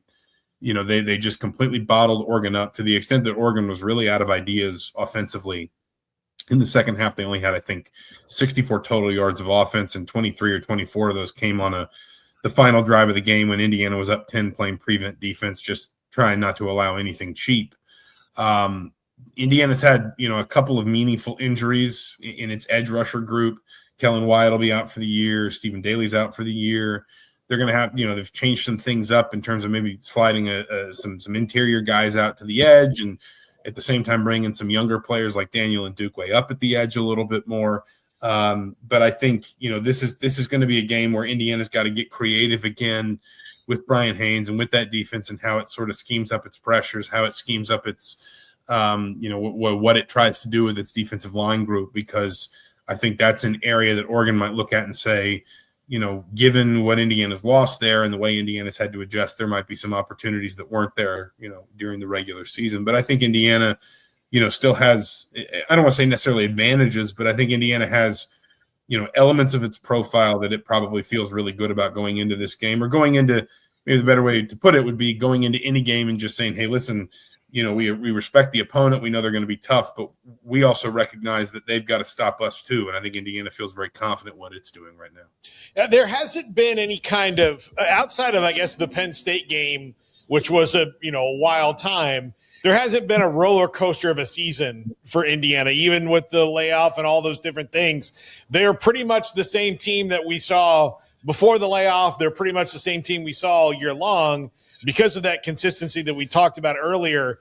Does that make them maybe, like you said, feel a little bit more confident going into a rematch with a team like Oregon than a team that might have ridden a wave of I can't believe we're here right now? It seems Indiana thinks this is exactly where they should be.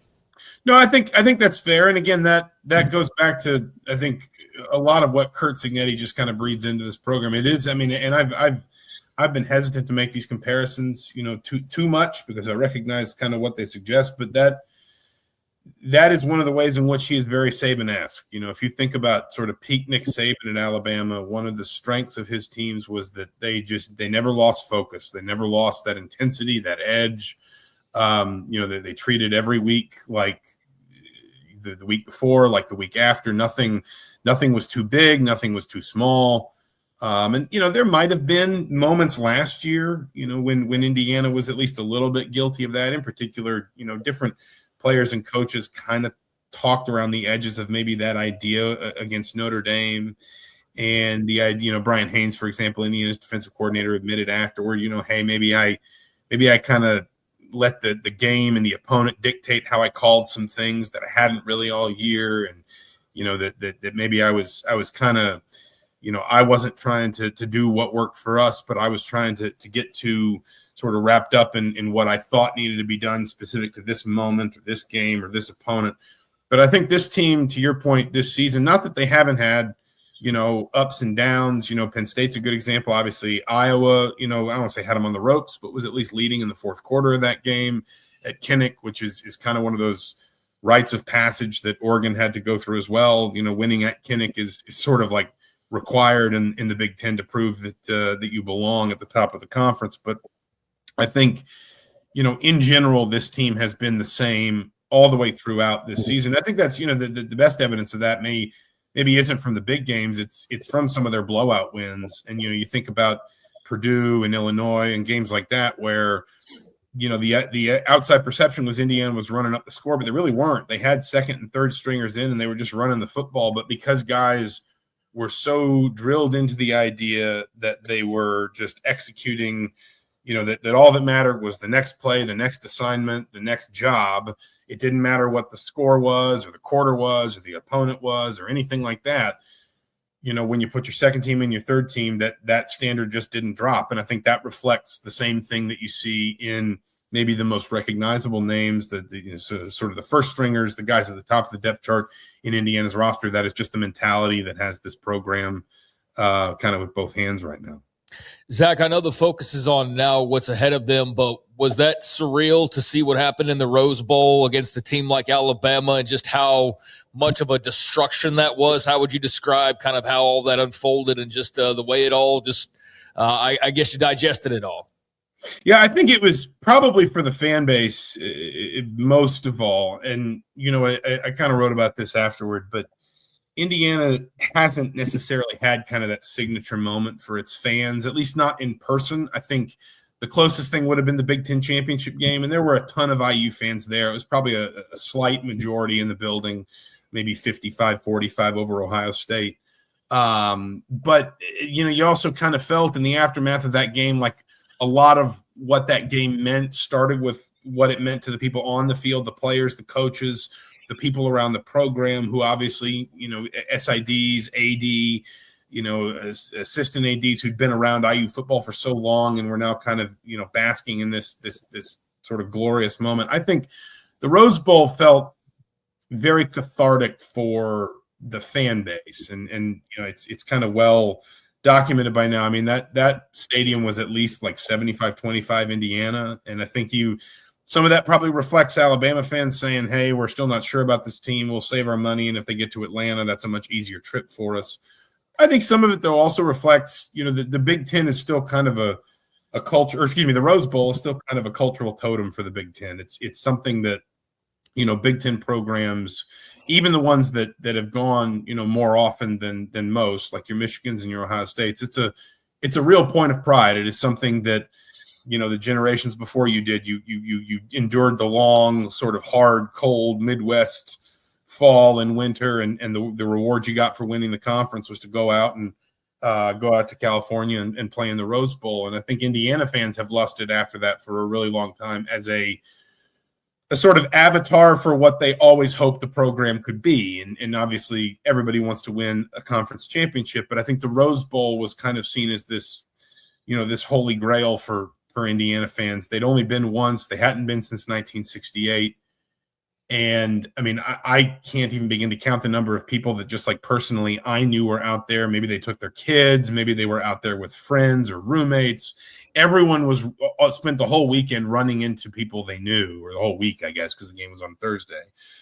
And I think it was that felt like the fan base's moment as much as anything else, that has in these last 2 years, for maybe the fan base to really sort of revel in and celebrate kind of what IU football has become. And I don't know if that was kind of the last big box to be checked before Indiana just pursues the ultimate goal that everybody has, which is a national championship. But that in just as I was kind of, especially on the field near the end of the game and after the game, that felt like the fan base's, kind of a moment in time within this sort of 2-year journey that IU football's been on. Zack Austerman, Indianapolis Star, was at a media session earlier today with Indiana football, was part of the game last night with basketball. But my last question to you is the portal. So all this is going on, and then, of course, everyone talks about how everything is mixed together, the calendar's screwed up, whoever wants to pick either side, and yet they don't blink. Josh Hoover, phenomenal quarterback at TCU, and all the others that have committed to Indiana, and also Kurt Cignetti. The momentum could not be better, even if they didn't get those guys in the portal, and now you have that as well. What does that mean? Yeah, it's obviously very important. I mean, nobody's trying to turn the page too quickly on this season, but Indiana's going to have a lot to replace roster-wise. It actually retained a decent amount from 2024 to 2025 of its production with some obvious needs to fill. That list is probably going to be a little bit longer after this year, and really kind of getting a jump in the portal, with what certainly based on the timing of visits and the sort of way that information had been running around, felt like a lot of Indiana's maybe number one targets or preferred targets at a number of positions. You mentioned Josh Hoover at quarterback, Nick Marsh, the Michigan State wide receiver, as well. I think some other, Turbo Richard from the running back from Boston College, a couple of edge players from Kansas State. Cignetti said, we actually had a Zoom with him and Dan Lanning over the weekend, and Cignetti said they had 13 players on campus Saturday, expecting about the same on Sunday, maybe 1 or 2 kind of sprinkled in after that. But basically after this weekend, it was pretty much going to shift totally into Oregon prep. And I think there was kind of a feeling of, when it's portal time this weekend, we're going to go as hard as we can at the portal. And then once that's done, we shut that down and we just start looking at Oregon. And I think this is one area where when you talk to Kurt Cignetti about staff retention, because, that's obviously been a piece of this as well, he's been able to keep both of his coordinators. He's been able to keep, all but one member of the 2024 staff returned for 2025. And it looks like the bulk, if not all, of the 2025 staff will be back in 2026. But anytime you mention that to him, he will also mention his recruiting department and, his sort of his player personnel people, starting with Matt Wilson on down. And I think that's equally important to him, that the sort of, the corner of the store, so to speak, that is worried about, long-term roster projection and who are we getting in high school? What do we need in the portal? What are going to be our opportunities? Who do we need to be talking to? How do we set up these visits? How do we arrange things? So again, they go in a really sort of, smooth and streamlined direction. I think Cignetti really values the consistency he has, not just on his coaching staff, but his recruiting staff as well. And I think you see the benefits of that in a weekend like this one, where Indiana does emerge with, I think it's at this point, I think it's like 8 or 9 portal commitments already in the fold. Zach, good stuff. Great stuff. Appreciate Zack Austerman, Indianapolis Star. They're in the semifinals, Oregon, and then Ole Miss in Miami, the other game coming up later in the week. And did you see the numbers that Indiana got with a college football playoff game in Alabama? We'll have that tomorrow. Craig, you going to do that in Off the Radar? Yeah, I'll do that in Off the Radar, but really healthy numbers for all 4 games, and looking forward to breaking that down a little bit, not getting into quarter hours and craziness like that, but just showing you the numbers. Pretty big ones. And there's a lot of college football fans out there despite all of the craziness. The bowl games, others crazy numbers too. When we come back, we will, in the 5 o'clock hour, Phil Bennett on his thoughts on the 2 semifinal games, and we will get to some more portal news too. This is 365 Sports. IdealMRI.com. We have a new sponsor that I'll be discussing here in the next hour. And a lot of it, of what Ideal MRI has helped me understand about my body. All the aches and the pains, or sometimes the scratchiness in my lower back that's affected sometimes my hip or other things as I get older. Ideal MRI was able to pinpoint exactly what's wrong with, for example, I had that stinging shoulder pain about a year ago. We were at the Super Bowl in New Orleans, and it was my cervical. It was my upper spine. And then sometimes, again, the scratchiness that I get in my lower spine that's led to me having back injections.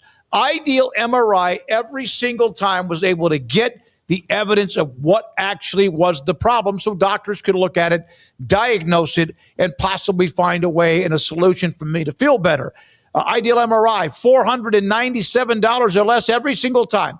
And an average MRI around the country is $1,100. Ideal MRI with Dr. Rob Maxey and his partners have put together a business that do things for you as the customer, as the patient.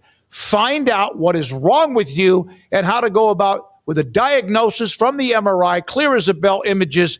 How do you fight it and get better? And $497 or less every single time inside the Central Texas Marketplace off I-35 in Waco at idealmri.com. When you play hard, sometimes you fall hard.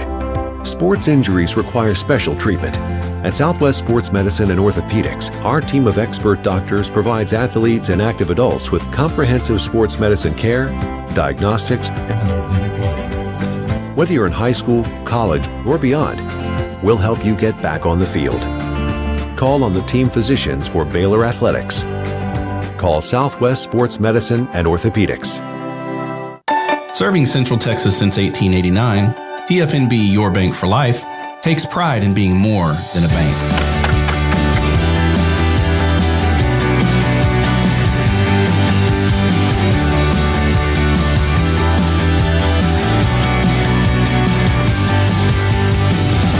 At TFNB, we remain committed to these principles. If you value them too, come join us. TFNB, Your Bank for Life. UBO Business Services. We are a studies-based service organization that is the best in Texas when it comes to copiers, printers, and scanners. The way we quantify that is through a company used by millions of corporations called Net Promoter Score. What Net Promoter Score looks at are your Google reviews. We have a better Net Promoter Score than H-E-B with a 65 and Ritz-Carlton Hotels with a 70. According to Net Promoter Score, if you're a 70 or above, you're considered world-class in customer service. UBO Business Services is an 86 when it comes to Net Promoter Score. You can find us at ubeo.com, ubeo.com. What does being different mean to me? You know, that is an interesting question. Because there really isn't one way. There's a bunch of different ways you could do it. This is the Sonos Arc Ultra, and this is what you need to know about. It represents one of the easiest ways to get into high-quality home cinema without loads of cables and faffing around. And that's because the Arc Ultra provides full Dolby Atmos without any rear speakers thanks to its sound motion technology. And Sonos is actually calling sound motion one of the most significant breakthroughs in audio engineering in nearly 100 years. It's an amazing setup. It sounds absolutely fantastic. I love the absence of faff. If you're a Sonos person, there's a reason you're watching this video. It's time to compete against yourself, finding too many excuses not to work out combined with bad eating habits, and Waco Regional Tennis and Fitness can help reach inside your competitive soul. Discipline, getting results you've only dreamed about, personal training, group exercise classes, and even a tanning bed, world-class tennis facility, and pickleball courts and lessons available. Waco Regional Tennis and Fitness, spacious, clean workout rooms, free weights, state-of-the-art technology, weight training equipment, and no intimidation. It's time for you to react today, not tomorrow, at Waco Regional Tennis and Fitness on Lakeshore Drive in Waco.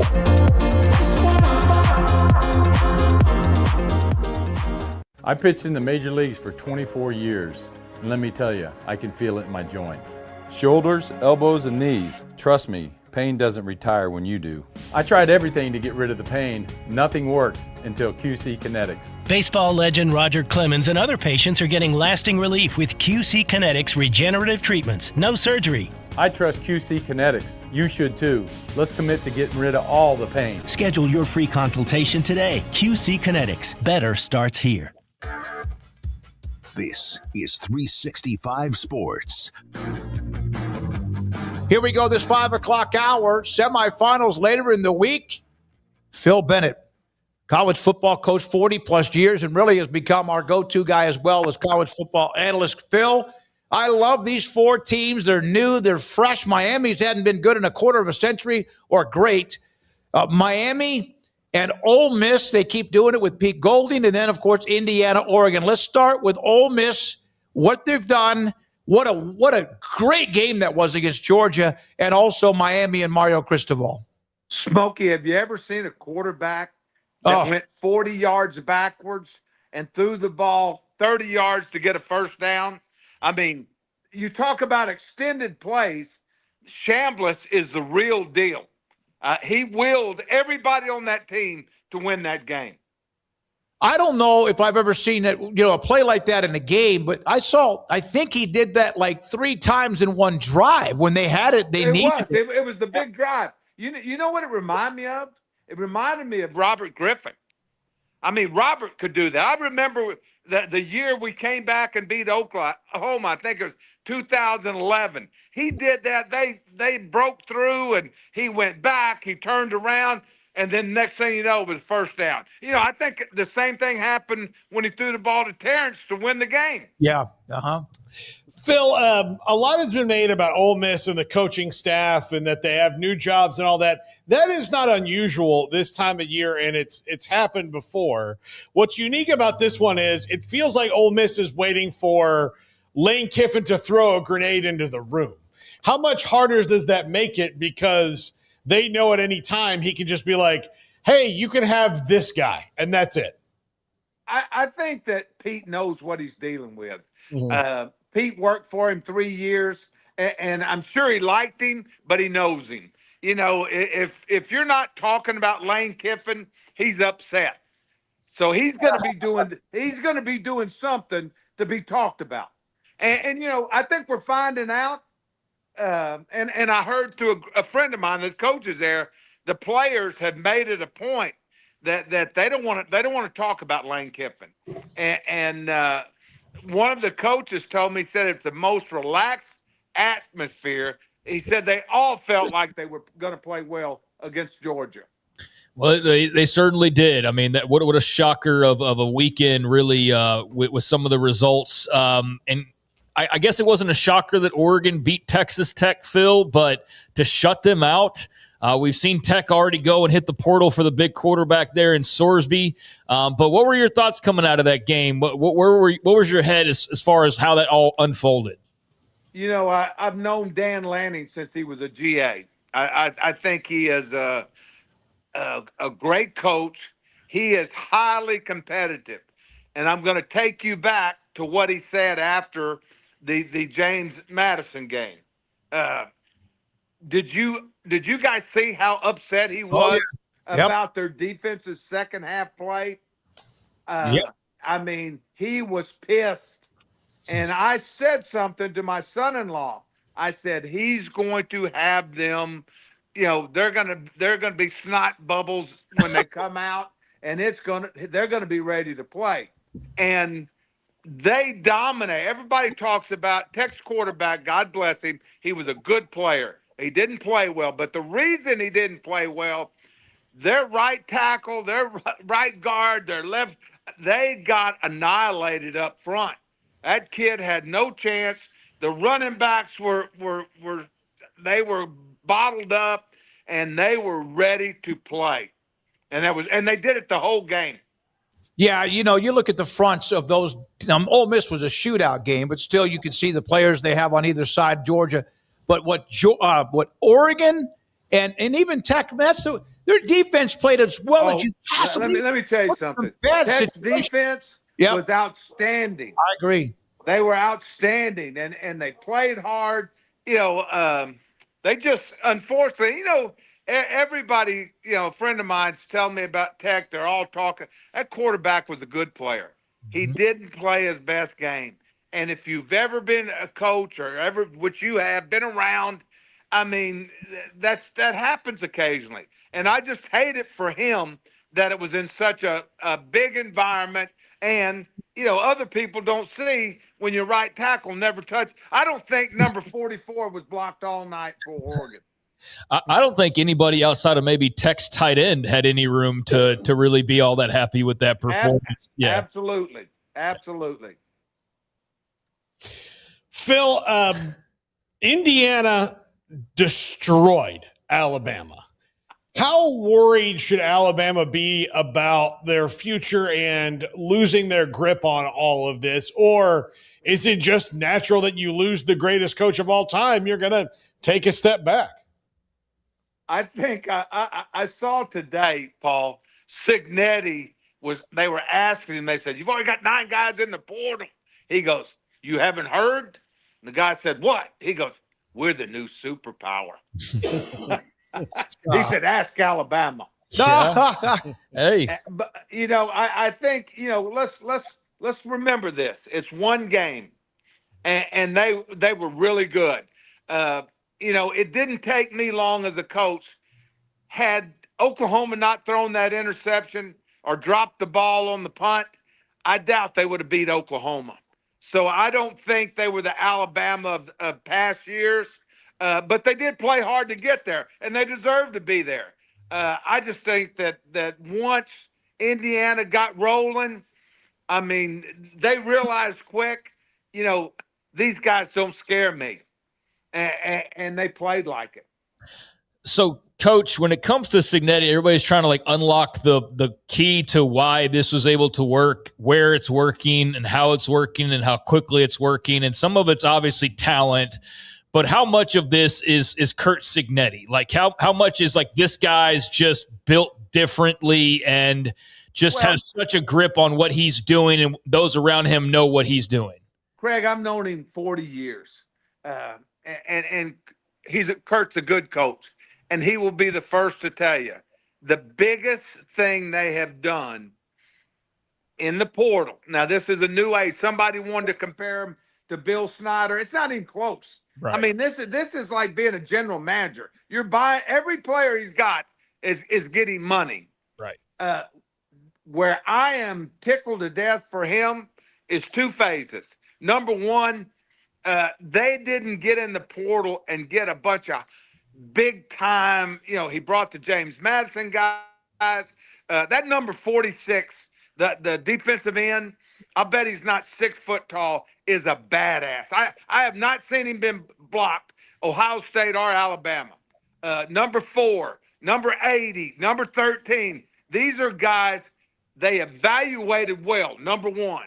And number 2, Mike Shanahan, who played for us at Pitt, and the defensive coordinator have packaged what they can do, and those kids play fast, they play physical, and they have an attitude. And that goes back to Curt Cignetti. That's where I see his influence right now. Yeah, I just don't feel like I've seen too many teams that just everybody seems to all be on the same exact page, and they all know what they're doing. There's never I think the reason you see that, they're well coached, but these are guys, they're not 5 stars. I mean, I might have heard this wrong, but I think that I saw there were 18, Alabama had 18 5 stars, and I believe Indiana had 2. It's evaluation and it's coaching. And one of the things somebody asked me with Fernando, Fernando, I've been watching him 2 years because a friend of mine who was with me at North Texas had him at California. Fernando has great awareness. He's a competitor, and he's got some receivers and tight ends that can catch the football. He's got a running back that will pound you. Oh, good. And their offensive line is physical. I mean, there is no right now. Anybody that says Indiana is a great Cinderella story, there's no Cinderella here. They're kicking people's ass on purpose. So if you're a coaching staff, and when you were at some places, including Baylor, you had to evaluate sometimes diamonds in the rough, the gems that others maybe did not see for whatever reason, and you would go into various parts, obviously with you and your connections to East Texas. If you guys or other staffs that can find the talent before there was NIL and the portal, how much of an advantage for a staff like that? Oh, it's now everything. Yeah. It's everything right now, David. It's everything. It's not how much you're paying them. It's who you're paying. And Shock Linwood, great example. Yeah. All-time leading rusher. Two schools, and we were very similar. Baylor, TCU. Yep. We saw him as a player. Texas, Arkansas, LSU. Nobody went to Linden Kildare. I still remember Clem and I going up there, and we're sitting there. We watch him just work out one day, and we go to the Dairy Queen. We're waiting on Shock to pull up in his 79 Crown Vic. and he tells me, he said, this is amazing. He said, people drive right down 59 and they don't know what's here. But, of course, Jerry knew because Jerry coached him, and TCU made a living getting those kids like that. Yep, they did. Isn't that why you guys were fighting for the same players and turf? We were replicas of each other, except we were better. We were. Paul, you had no, I can't. I don't follow that one. Yeah, that was good. So you mentioned Lanning. We've mentioned Cignetti. Obviously, with what Miami, who has the better defensive front of these teams? Is it Miami, Oregon, or is it Indiana? Shoot, I'm telling you. I mean that would be a photo finish. And the thing that I like, the thing that sticks out in my mind about Indiana is they are so damn gap sound. Sometimes Miami gets a little too far upfield, and there's plays there. A scrambling quarterback might make a play. Shambling, they could have some issues with him. They're going to have, they got Jason Taylor, and they got Damian Lewis is their D-line coach. You remember Damian? Sulphur Springs. Yeah. And they're pro guys, and they're get to the passer. And I'm telling you, they have not played. They have played. They played Louisville with a quarterback like this, and Louisville ate them up. So they're going to have to be more containment of the quarterback. The game that I'm looking for, I want to see if Oregon can play with that intensity after losing to Indiana on their home field, and see what happens with that. Mario Cristobal has done an unbelievable job building that roster and building it up front, which I'm sure as a defensive guy, you're like, hell yeah, that's a team. They just knock you in the dirt whenever they get the chance. His knock the entire time has been that in the end of games, he's not that great of a coach. Game management and all that. How much? I think he's learned a lesson. I think he's learned a lesson, Paul. I think he tried to be cute and tried to outsmart himself. I still remember the Georgia Tech game. All you've got to do, everybody on the sideline was telling, take a knee, game's over, take a knee. They ran the ball, didn't get it. Next thing you know, they lost the game. I think, all of us want to think, well, just because he was a good player, and you learn. Nick Saban will tell you, every year you coach, you learn things that makes you better. And if you're not going to be there very long. And I think that they have been very forgiving to him, and he's gotten better. I think he is, he's changed the staff too. Back in the early, he realized he didn't have the staff he wanted. He hired Heatherton, the coach from, I think, Minnesota, has done a phenomenal job. And then Shannon Dawson has done a great job, and they have good coaches. He's got his best staff also, Paul. Coach, how much do you believe in the narrative that this is a more even playing field nowadays due to the portal? I mean, I think the proof's kind of in the pudding when you see Indiana doing what they're doing. I think you just said it. Yeah. I think you just look at it.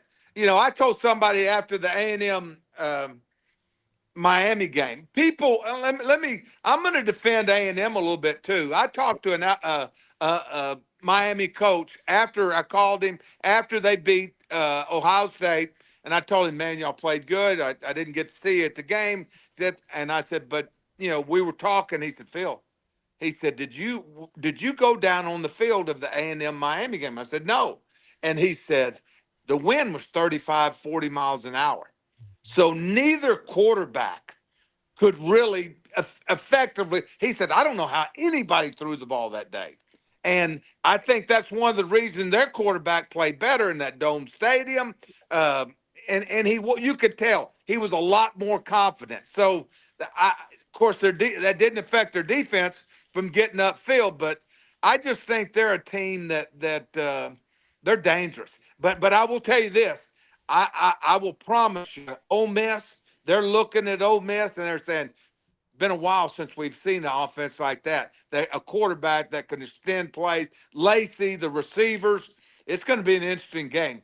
I'm not trying to stir it up, but if in fact Chambliss does get a sixth year of eligibility, which he's petitioning, and he's already made the decision that if he does, he's going to stay at Ole Miss. What does that say that he wouldn't be going to LSU? Says he's tired of Lane Kiffin like all of us. I'm not pushing back on that from my chair. Yeah, I'm with you. Did you see Kim Mulkey dragging him through the? Oh, I texted her. I said, "What in the world?" I said he didn't look as good as your old Baylor defensive coordinator. He didn't look happy about it. I think he was there for a short amount of time and got. Listen to me. He's a. I tell people this. Todd Graham used to tell me. Todd Graham's the one who beat him so bad at Arizona State that he got fired on the tarmac. He always says this about Lane. He says he's a presentation guy. And that's exactly right. Once you get past the presentation, I'm not sure what you have. I think that's a very interesting and probably succinct way to describe it. Yeah. It's like, the presentation guy. I know it's hard to probably keep track of all the portal, but like, do you just have coaches just completely unavailable to talk to right now, or are they head on fire?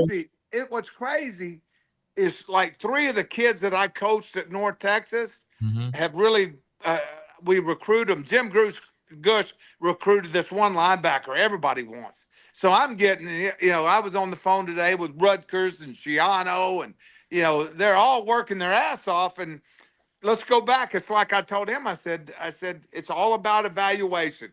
I don't, and please don't take this wrong, but I'm not worried about what anybody thinks about a player other than my evaluation or our evaluation, whether it's whoever it is.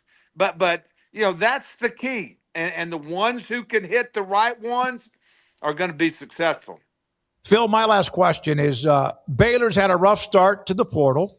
They just lost the running back in Bryson Washington, who's a pretty damn good player. Oh, my goodness. I didn't know that. When did that happen? That happened like late yesterday, early this morning. I talked to his high school coach, Mark Fannin at Franklin. He goes, I hate the portal, but he said, I'd heard that might be happening. My question for you is, again, they are not off to a good start. They've had 3 or 4 guys they've signed, but they have not been able to bring anybody in from Kansas State who played defense. And you got to feel that Klanderman would have been able to do that. And maybe in the end, but the linebackers going to Tech and another guy's going to Indiana, whatever. How disappointing will that be for him? It has to be disappointing. But let's be honest now, David. It's about the money.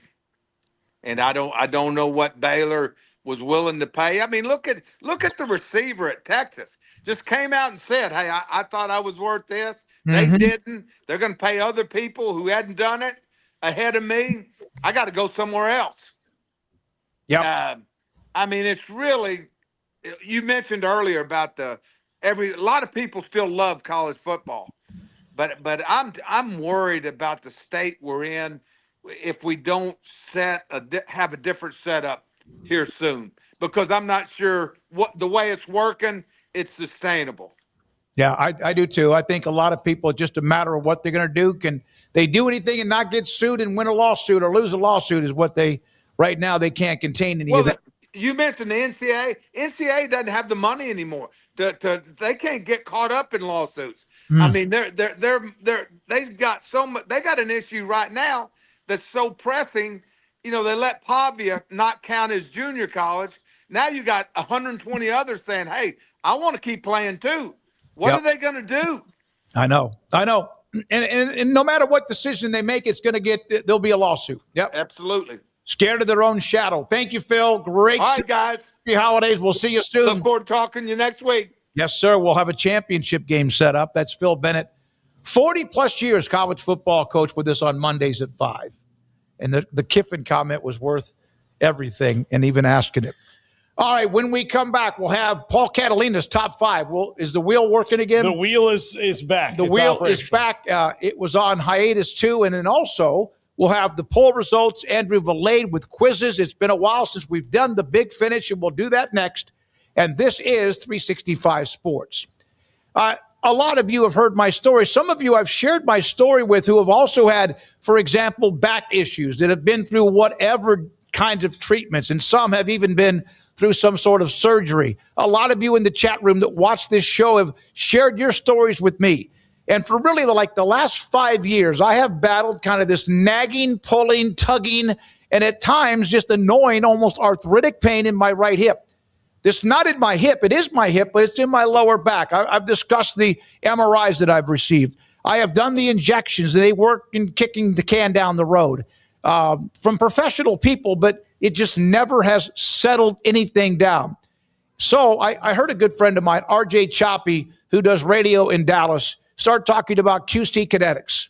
So I went and visited them, had a consultation with them, sat down with them, and eventually decided I want to do this. I want to try this. I just had so much confidence in it. It is delivering regenerative treatments that actually help your body repair the areas that are causing the pain, whether it's in the exact spot of what the problem is or elsewhere in your body. I have been through treatments. I have been through even the bone marrow treatment, and I can't tell you how much better I feel, whether it's your hip or your shoulders or your elbows or your back.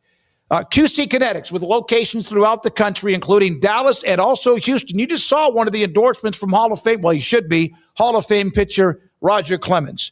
It has helped me dramatically. When I played golf a couple of times over the weekend, I didn't have that later on in the night, like, oh my goodness, it's going to be bad again.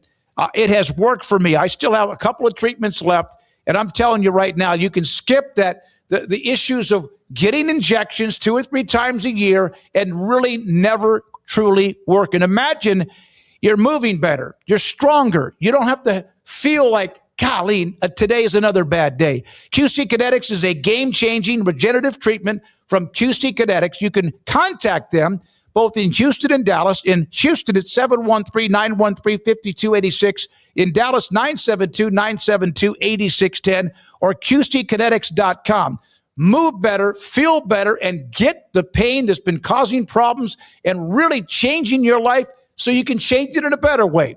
It's done for me. It's helping me, and I can't wait to continue to feel better at QCkinetics.com.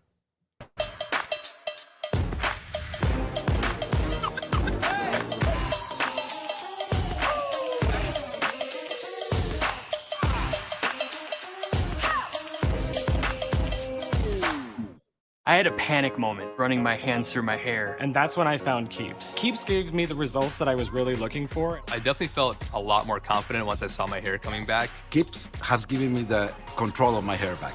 Get your first month free at Keeps.com.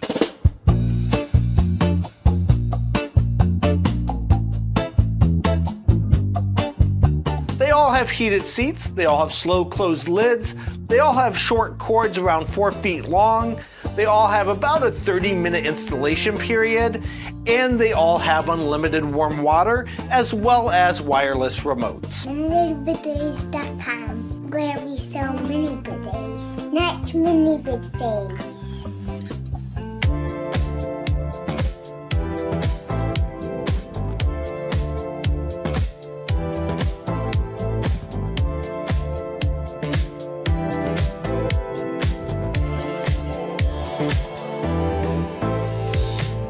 Everyone is born with different gifts and skills. Everyone is unique and has something that only they can offer this world. And everyone has different needs that help them accomplish their day-to-day goals and challenges. But there's one thing that everyone needs, no matter who they are. Breathe cleaner. Puro Air. This is the Sonos Arc Ultra, and this is what you need to know about. It represents one of the easiest ways to get into high quality home cinema without loads of cables and faffing around. And that's because the Arc Ultra provides full Dolby Atmos without any rear speakers thanks to its sound motion technology. And Sonos is actually calling sound motion one of the most significant breakthroughs in audio engineering in nearly 100 years. It's an amazing setup, it sounds absolutely fantastic, I love the absence of fat. If you're a Sonos person, there's a reason you're watching this video. This is Paul Catalina's Top 5. Welcome into Paul Catalina's Top 5. Look, the first round of quarterback transfers have been made, and we are going to go through and grade them one by one. Brought to you by Flag and Anthem. Go to flagandanthem.com. Use our promo code 365sports for a discount at checkout. Let's go to number 5. These are in no particular order, but Drew Mestemaker on his way to Oklahoma State. That is an A. He is one of the most productive quarterbacks in the country. He is following Eric Morris, as is Caleb Hawkins, as is Wyatt Young, as is pretty much the entire North Texas roster on their way to Stillwater to play for their coach in Eric Morris. Now, does that mean they're going to win as many games in the Big 12 as they did in the American? No. No, it's probably not. But this is a nice start for Eric Morris to hit the ground running and get some wins for a team that over the last 2 seasons has not had a lot of them. I think that they will get more than the previous 2 seasons combined in year 1 under Eric Morris because the talent has gone up. Number 4, Rocco Becht at Penn State. I'm going to give this one an A. Easy transition, just one more year of Rocco Becht allows Matt Campbell to show Big Ten country that he is ready to compete. Rocco played the entire second half of the year with a brace on his left shoulder because of a dislocation he suffered there. He's had some surgery. He'll be healthy. He's a gamer. As much as I will miss watching him in the Big 12, I'm excited to see what he can do in the Big 10 because he is an absolute gamer. I think they're going to love him in Happy Valley. One of my favorite players in the entire country because of the way he plays the game. And if it's here's the thing, Penn State fans. One of the things that you have lamented over the James Franklin era is if it's close in the fourth quarter, you are going to lose that game. Well, you now have a quarterback who doesn't understand how that works. He absolutely, in the fourth quarter, he could have thrown 11 straight interceptions from quarters 1 to 3. If you're within enough time for him to get back and win the game in the fourth quarter, he's got very Bo Nix's qualities when it comes to that of it's the fourth quarter, let's go. I think they're going to love him in Happy Valley. Number 3, Kenny Minchey at Nebraska. I'm going to give this one a B. Has not played a lot, so he does not hit my production metrics, but he still has a couple years of eligibility left. He almost won the starting job from C.J. Carr, who turned out to be pretty damn good for Notre Dame this year, and that battle went down to the wire. This gives Nebraska, Dana Holgorsen, Matt Rule, a quarterback that they can develop and a bridge to some of the good quarterbacks they have coming into the future. I like this move, but again, Kenny Minchey has not played all that much, so there's not a whole lot to go on. But I do like the move. I just don't love it for Nebraska. I had wondered if maybe they would try to get in on one of the bigger names. Number 2, Brendan Sorsby at Texas Tech. This is an A. This is one of the top players in the transfer portal at any position. He's mobile. He throws the ball well. This is an upgrade over Baron Morton. And if you want to know why, if you're a Texas Tech fan wondering what happened, the difference in that game, don't listen to any of the national pundits on the offense. No.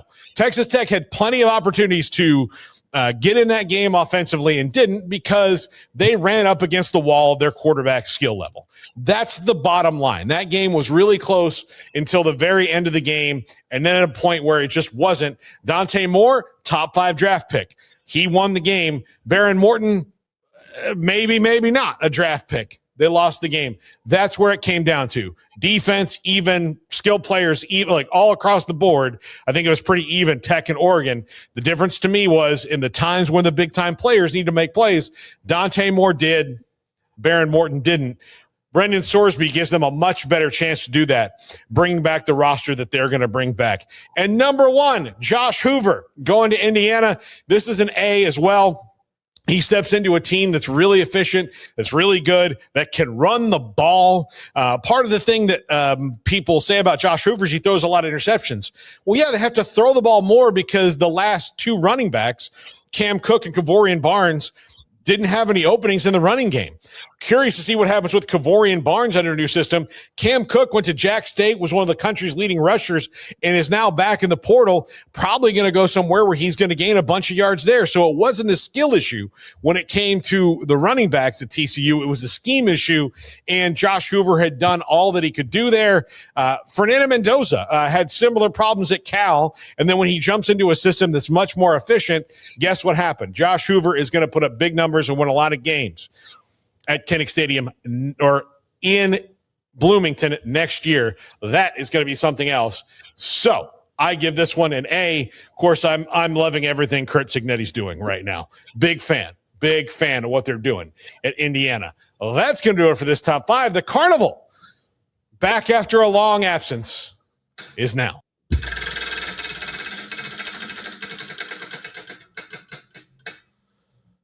Okay. Have you ever been to a UFL or USFL game, and do you think they're all that interesting? No and no. I've been to no UFL game. I saw where they promoted one of the spring leagues, I guess, yesterday. It's the UFL now. UFL. Yeah. I have been to a handful of the USFL games when I was working in Lufkin, Nacogdoches in the Houston Gamblers with Pardee and Jim Kelly. That was interesting. They were good too, and I saw them play against the Philadelphia Stars and Kelvin Bryant, and I did some show. I actually did features and sent them to ESPN, which they ran back in the day because they were looking for content. I covered quite a bit of USFL games. Todd Fowler was a star running back who was a tight end from East Texas and played with the Cowboys eventually, who ran for 200 yards a game for them, and he had never really played that way. He played tight end at SFA.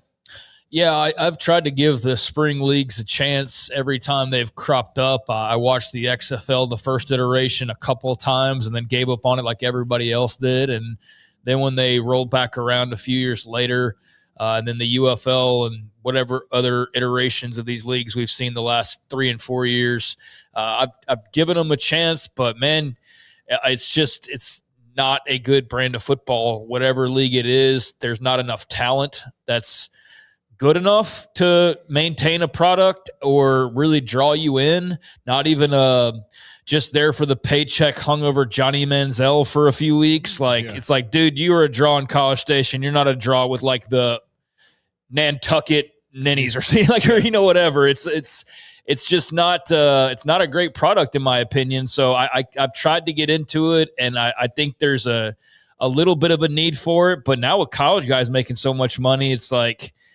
man, I don't know. I don't really think there is a need for a minor league football system at this point because college football is absolutely the minor league system of the NFL more than it's ever been before. Yeah, I would get interested if they did like a UFL CFL merger and had that to me would be interesting. I do the CFL's made it a long time.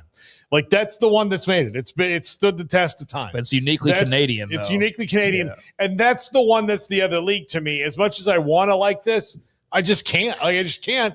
And I remember back to the first night of the XFL in 2000 or whatever that was. And you know how if you're watching a show or a movie, you kind of immediately know you're not going to like it, even though I watched for 2 or 3 weeks and then I was like, the football's not that good. But Vince McMahon, when he introduced it, the thing he was like, he said, "This is the XFL." Yeah, and I was that's like, his voice, yeah. There's no way that this league lives up to that kind of villain yell. There's no way. It's just, this is dumb. I think he's oversold this. Yeah, I think they gave it a go, and it went sideways pretty quickly after you've seen the the scramble for the opening possession, and then a guy gets hurt like 2 weeks into the season, tearing his ACL because of the scramble, which was supposed to be a cute rule that they did differently the NFL. Like, it was very apparent. Catches. Like, all sorts of stuff they tried to do differently. I was into like them announcing the team names and the uniforms initially because I kind of like that sort of thing. But once that went away and it was just about the game, it was so clear it was inferior to the NFL. And when you watch these other leagues, there's just no star power, man. Like, there's nobody to draw your eyeballs in and keep you watching. And even if they're okay, who they're playing around is not very good. There's a huge drop off from college, much less the NFL, to the talent in those leagues. So we just ran roughshod all over minor league football. But the answer is no and no. The USFL had stars. Literally had some Herschel Walker, Kelvin Bryant, Jim Kelly, Steve Young. They had some dudes that you'd want to watch. Yeah, and then, again, I suggest everybody to read the book, Football for a Buck by Jeff Perlman. It's very good in describing like the bad business decisions that were made all over that, where basically you pay Steve Young $1 million to come and play for you, but you have to make all that money back, which the league didn't do, especially when it moved out of the spring into the fall trying to compete with the NFL. So, all right, let's go to the polls. Good question, by the way. Good topic. Okay. This defensive it just happened yesterday. It's Myles Garrett. Micah Parsons. Oh, no. Michael Strahan was funny. He was very humble about it. He also said, hey, I did mine in 16 games. It's not who played less or more games. It's the record for 1 year, and 1 year could have been 12 when Jim Brown played. Myles Garrett got the sack yesterday. I've never really considered Michael Strahan the record holder since it was given to him. Yeah. Well, I don't think Joe Burrow put up much better of an effort than Brett Favre did. That was honest to God, dude, like this record's finally going to get freaking broken, and the one complaint everybody has is how Favre looked like he gave no effort, and Joe Burrow, that's the effort that you give. Now, I understand you're hurt a lot, and your hair is very delicate, so you got to be careful. But, like, I was just like, of all the records for you to just kind of lay down for that one, it's like that was what we complained about for 20 years with Brett Favre and Michael Strahan. I watched the documentary of Mark Gastineau, like going. Yeah, I was like, Gastineau's losing his mind, I'm sure. Yeah, say like, why did you do that to me? I mean, Myles Garrett's a stud though, and good for him. And I think there's 18 game record holder and a 16 and a 14, but I know that's not how they do it. But there should be that differential because if you play 4 more games than another guy, and you beat him by a sack or 2 games or whatever, then it's a little bit of a difference. Here's an issue. Deacon Jones had the record, but they didn't count sacks back when he played with the LA Rams. Yeah, I'm not going to get into nerd territory. I know a lot of people like on Reddit probably are like losing their minds over the difference in games. I mean, I do think that should be acknowledged, but I don't think you need to create like a separate wing of the Hall of Fame for the it is what it is. It's just kind of goofy that you did play different amounts of games, but it's also like playing in different eras as well. So I mean, baseball's the same way. Yeah, congrats to Myles Garrett, man. What a hell of a record to set and an accomplishment, and that's a bad mofo right there, man. Yeah. He has always been legit since the moment we first heard his name as a high school football player. He's lived up to every bit of hype, and that's saying a lot because he had a lot of hype. Yeah, unbelievable. Good for him. I hope maybe Cleveland just fired Kevin Stefanski. I saw that. Somebody should hire him. It's not his fault. They made 2-time coach of the year, Kevin Stefanski. Yeah, they need to hire somebody needs to hire Kevin Stefanski. It'll be great. This legendary 2007 bowl game featured Boise State's Craig knows this one. Statue of Liberty play to upset Oklahoma. Craig, I'll let you answer this one in anger. You're fired, Andrew. No, I'm just kidding. I don't have that kind of power, and I would never answer. But yeah, it's a Fiesta Bowl, and it was a dark day as an Oklahoma fan. Certainly didn't see that coming, and it was something else. And then to have like the proposal at the end, it's just like more salt in the wound as you're watching this on the greatest night in Boise State history, and you're on the other end of it. But it was a very cool result. Like if I didn't have a dog in the fight as a young fan back then I'm sure I would have appreciated it much more. But I still appreciated just that moment and what that meant, and also just what they did. Man, they went there and they punched Oklahoma in the mouth, and they played them straight up, and they out-coached him at the end, and called a brilliant play to win the game. And so, congrats. And I'll always remember the name Ian Johnson. I hope his marriage is doing well at this point. I got to check that out. I think here's the one thing I will say about Ian Johnson and that proposal. There were probably 5-6 other guys at the same stage with their girlfriend as he was, and then he hauled off and did that, and they're like, well, damn it. Yeah. So initially, wasn't it a hook and lateral, and then the they did that on the Statue of fourth Liberty? vaccine, and then the Statue of Liberty. Yeah. Yep. Halfback, like they did they emptied the playbook. They did. They emptied the playbook. What game did we see here recently where, gosh, I don't know, it was one of these kind of uneven matchups, and it felt like they were sort of throwing it all out there right away. Was it James? It wouldn't have been James Madison, I don't think. I don't know, but I remember watching the game a couple weeks ago and going like, they know their only chance is to like gimmick play this thing and then hopefully get some turnovers and stops on defense. And Boise State knew, like, we're not just going to play Oklahoma straight up. We're going to have to throw some wrenches in here. And they did, man. They absolutely did. And they outcoached Bob Stoops and his staff there at the end with some brilliant play calls. And Boise State, I mean, they were made men after that.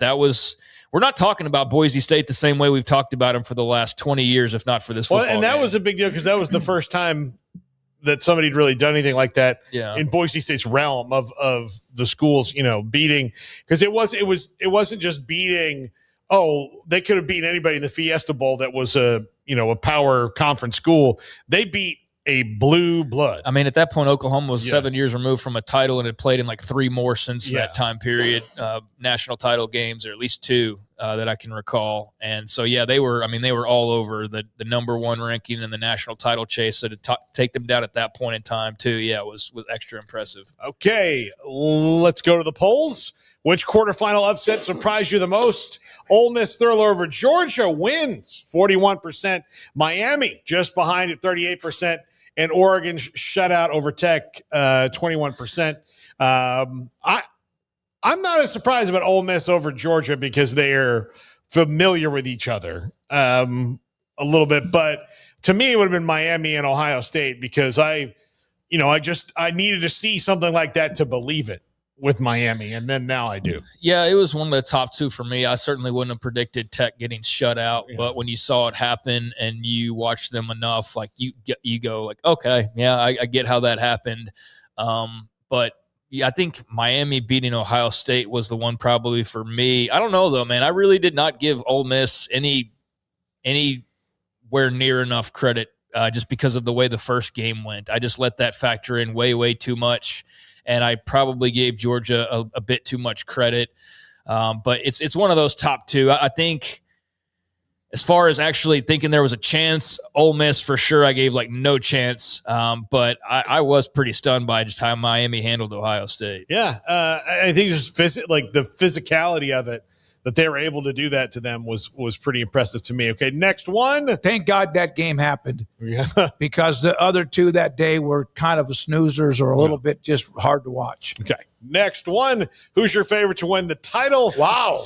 Indiana. Imagine taking a snapshot of this and sending it back in time about 2 years ago, but like 5 years ago and saying, hey, this is what 2026 in the championship race. I would take it to the day that they fired Tom Allen and say in 2 years, most people think that you guys are going to win the national title. And I would go to that press conference and I'd be like, guys, you have no idea what's about to happen. Yeah, it's crazy. Yeah, don't give up on Indiana football. And there's just an incredible story. And you hear what Phil Bennett said. He kind of snuck it in there. He goes, this isn't like the Bill Snyder thing because they didn't have NIL and transfer portal. Bill Snyder's still one of the greatest, if not the greatest turnaround. But what Signetti's done at Indiana because of their history is right there with it. I think it can be its own unique thing. It doesn't have to be just like apples to apples of like, oh, well, this is now better than the K-State job. It's like, no, those were entirely different, unique situations. And so I did see a little bit of that chatter about like, this is the greatest rebuild job ever. And it just must be a young person that doesn't know any better thing about Bill Snyder in that situation, or they're just Indiana homers and they just want it to be the greatest story ever told.